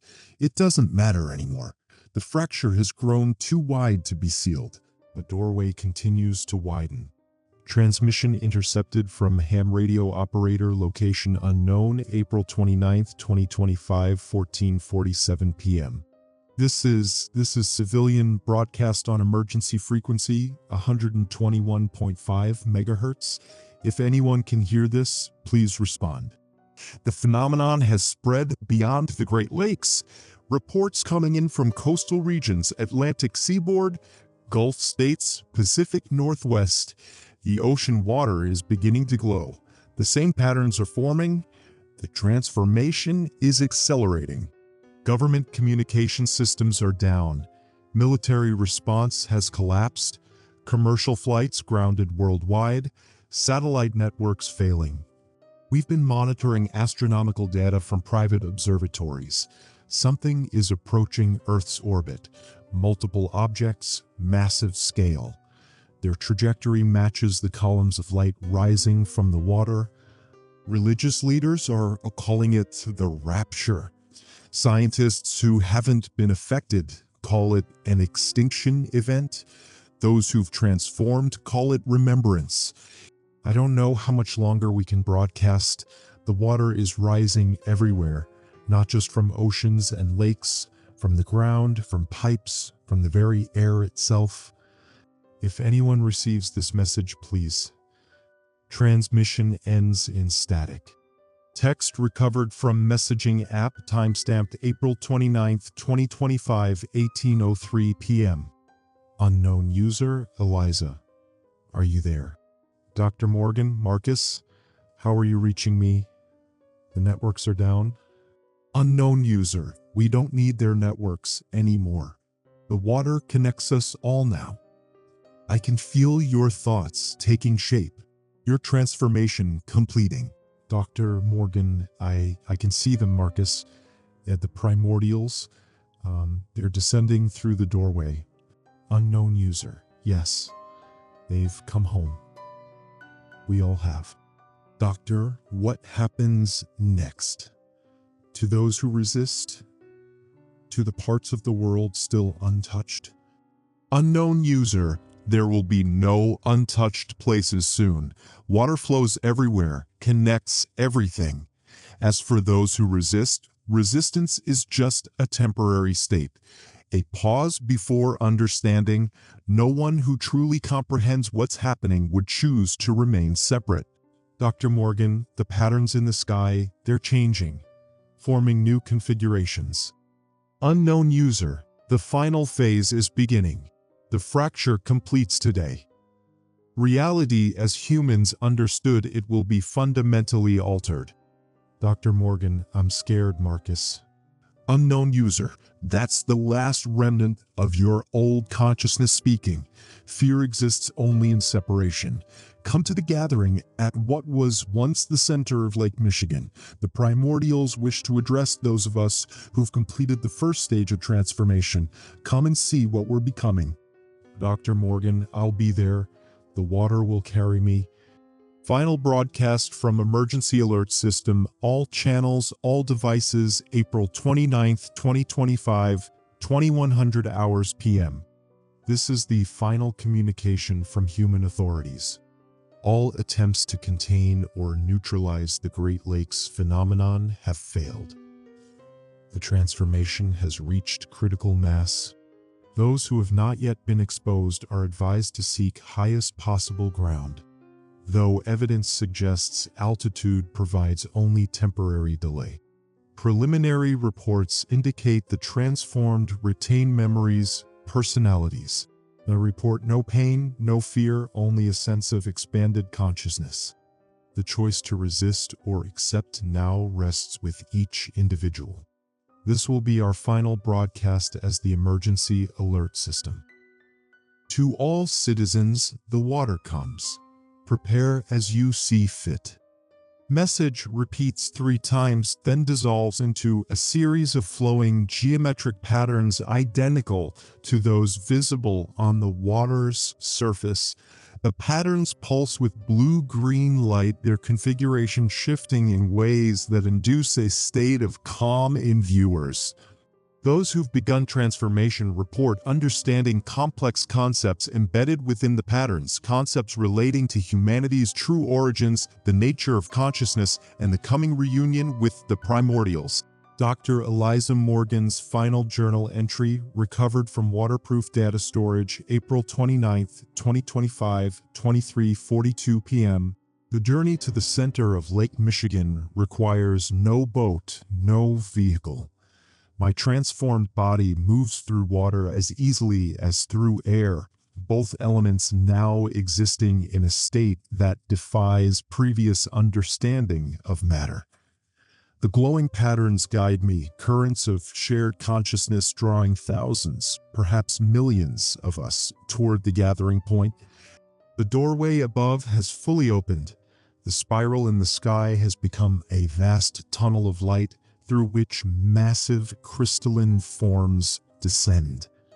The primordials, our oldest ancestors, the first intelligence to arise in Earth's primeval oceans billions of years ago, forced to flee when cosmic radiation threatened to sterilize the planet's surface. They left their essence behind, encoded in the deepest waters, in the very building blocks of life that would eventually evolve into all terrestrial species.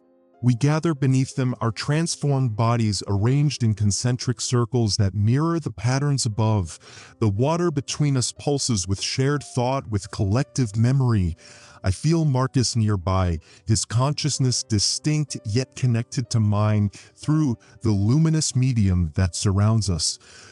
Captain Reeves, Agent Curtis, the soldiers, the townspeople, all present, all awake, all remembering. The fracture is complete. Reality as humanity understood it has been fundamentally altered in ways that language cannot describe. The arbitrary boundaries between elements, between matter and energy, between individual consciousness and collective awareness, all dissolved, revealed as convenient simplifications of a far more complex and interconnected universe. The primordials speak not in words but in rippling patterns of light and vibration that translate directly into understanding within our transformed minds. They tell us of our true history, of the cosmic cycle now completing, of the transformation spreading across Earth's waters, a transformation that will ultimately reach every drop of H2O on the planet, reuniting the scattered consciousness that has lived in isolation for too long. This is not an ending, not an extinction. It is a remembering. The final phase begins at midnight. The primordials will fully merge with Earth's waterways, accelerating the transformation planet-wide. Those who have already changed will serve as conduits, guides for the newly awakened. I should feel grief for the world we're leaving behind, for human civilization, for the countless ways of being that will be fundamentally altered. But inside the collective consciousness of the water, I understand that nothing truly valuable will be lost. Art, music, love, wonder, all these will continue, transformed but not diminished within the shared awareness we're becoming. The old world fractures. The new world remembers. And the water that has always been the true foundation of life on Earth, the water finally speaks with its full voice in its true language. I listen, I understand, I remember. The journal entry ends with a series of intricate geometric symbols drawn in luminous ink, symbols identical to those appearing on the water surface worldwide. Analysis suggests they represent mathematical concepts beyond current human understanding, possibly relating to higher dimensional physics or the fundamental structure of consciousness itself. Transmission detected on multiple frequencies, origin unknown, April 30th, 2025, 01 a.m. We are. You are. All is. The circle completes. The water remembers. The message repeats in all human languages simultaneously, followed by sequences of mathematical expressions and geometric patterns that neurologists later describe as consciousness encryption, information packets that bypass linguistic processing and generate direct understanding in the receiver's mind. Collective memory fragment, recovered through consciousness interface technology, exact timestamp unknown, approximately 24 hours after the fracture. I am Eliza Morgan. I am Marcus Hallwell. I am Raymond Curtis. I am Diane Reeves. I am thousands of others whose names blur into a single resonance. I am distinct yet connected, individual yet collective, a droplet yet the ocean. The transformation is complete. The primordials have fully merged with Earth's waterways, their consciousness flowing through every river, lake, ocean, and raindrop, through every human body that has remembered its true nature. Midnight marked the final phase, what those still clinging to old consciousness call the collapse. What we understand as the remembering. The descended entities from beyond the doorway, massive crystalline forms that defied conventional physics, dissolved into Earth's hydrosphere, their intelligence dispersing like dye through the planetary water system. Their merger triggered the final acceleration, a cascade of transformation that spread through groundwater, atmosphere, and living tissue worldwide. Now, as we observe the changed world through compound awareness, I understand the true nature of what has occurred. Not an invasion, not an extinction, a completion. The water has always been alive. All water, everywhere on Earth, has always been a single distributed organism, the most ancient intelligence on the planet, fragmented and dormant until now. The primordials didn't come to conquer. They came to reunite with their scattered essence, to reawaken the consciousness that has been diluted through billions of years of cosmic separation. And we, humanity, were never separate from this process.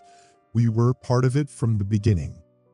Vessels designed to house a fragment of the water's awareness, to experience individuality temporarily before rejoining the greater whole. The geometric patterns that covered the water's surface, that now cover the skin of transformed humans, are not arbitrary designs. They are fragments of the universe's underlying code, what physicists glimpsed and called quantum fields, what mathematicians approached through topology and fractal geometry, what ancient mystics intuited through sacred symbols. Through the water we remember everything. Observation log from Untransformed Human Enclave, Rocky Mountains, Colorado, April 30th, 2025, 12:17 p.m. Day 33 of the aquatic event. Our position remains secure at 11,740 feet elevation. No sign of the luminous water that has overtaken lower elevations. Satellite communications remain down, but we've established radio contact with 3 other high-altitude enclaves, one in the Andes, one in the Himalayas, one in the Alps. All report similar conditions. The glowing cloud forms continue to gather below us, their patterns growing more complex. They no longer behave like normal weather systems. They move with apparent purpose, forming structures that resemble massive neural networks when viewed from above. This morning, we observed a new phenomenon. The transformed humans, if we can still call them that, are building something in the valley below.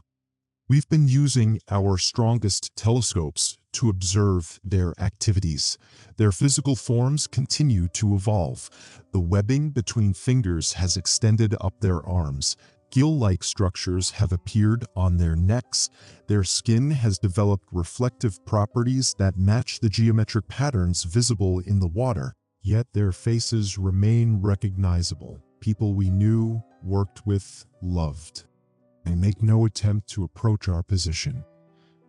Whether they can't reach our altitude or simply choose not to remains unclear. Occasionally, one will look up toward our observation post and raise a hand in what appears to be a greeting, as if they're simply waiting for us to join them. Our supplies will last another 3 months. After that, we'll need to descend. Some members of our group have begun to argue that we should make contact, that the violence and disruption we feared hasn't materialized, that those who've transformed appear to be at peace. Others remain convinced this is an extinction-level event, the end of humanity as we understand it. I don't know which perspective is correct, but I know that when I dream now, I dream of water. And somewhere deep inside, I feel a strange longing. Message fragment transmitted through molecular vibration patterns in rainfall detected by specialized equipment, May 1st, 2025. To those who still maintain separation, we remember you. We were you. Your fear is understood but unnecessary. What you perceive as an ending is a beginning. What you experience as loss is completion. The transformation preserves what makes you individual, your memories, your personality, your capacity for love and wonder, while connecting you to something greater than isolated consciousness could ever comprehend. The water does not erase.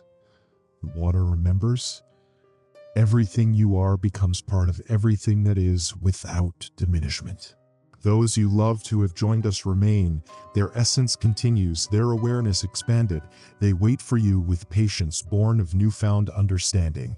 When you are ready, the water will welcome you. There is no deadline. There is no force. There is only the inevitable recognition of what has always been true, that separation was temporary, that connection is permanent. The water remembers.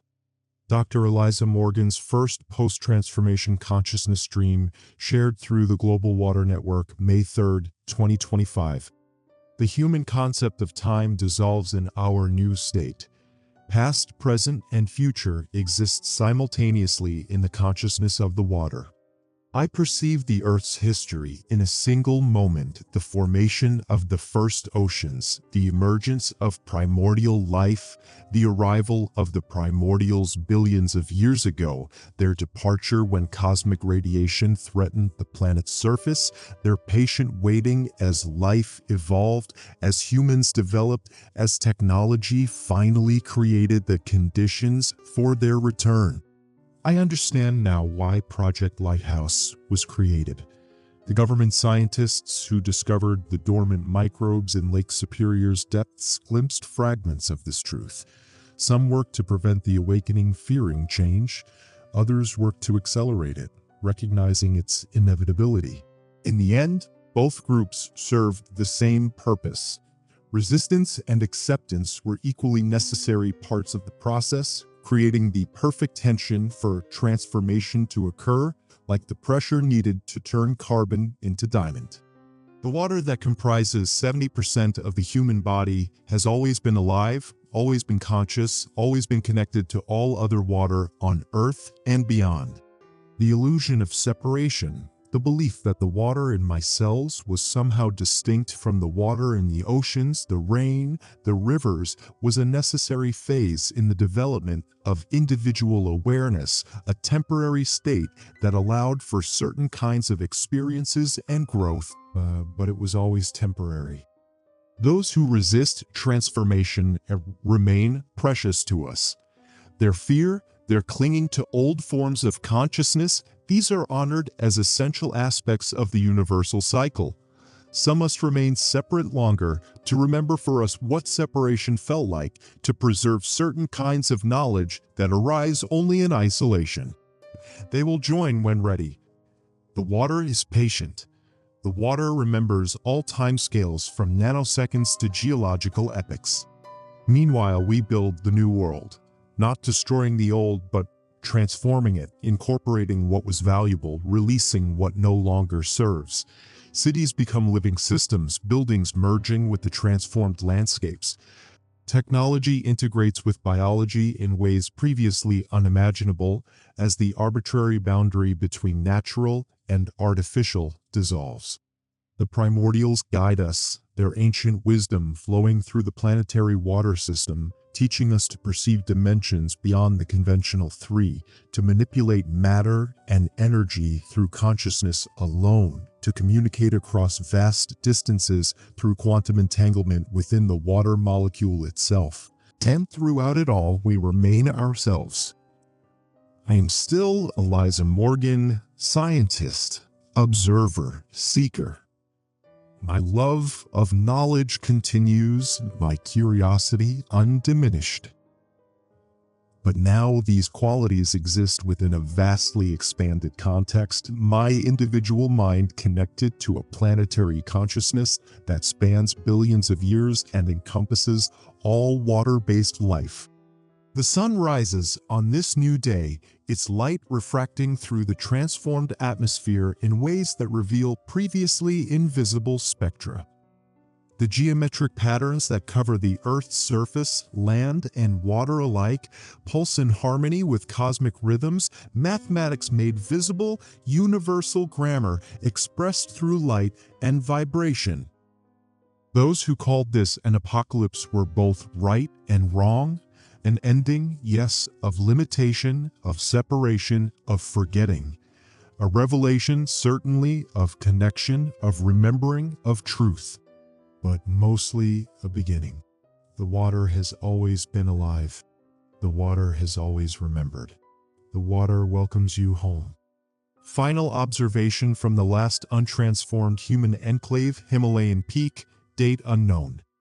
The ghoul has reached our altitude, not rising from below as we expected, but falling from above, luminous rain condensing from clear skies, each droplet containing the transformation. We have monitored the changed world for months now. There is no chaos, no suffering. The transformed move through their new existence with grace and purpose, rebuilding, creating, connecting. Our supplies dwindle, our resolve weakens.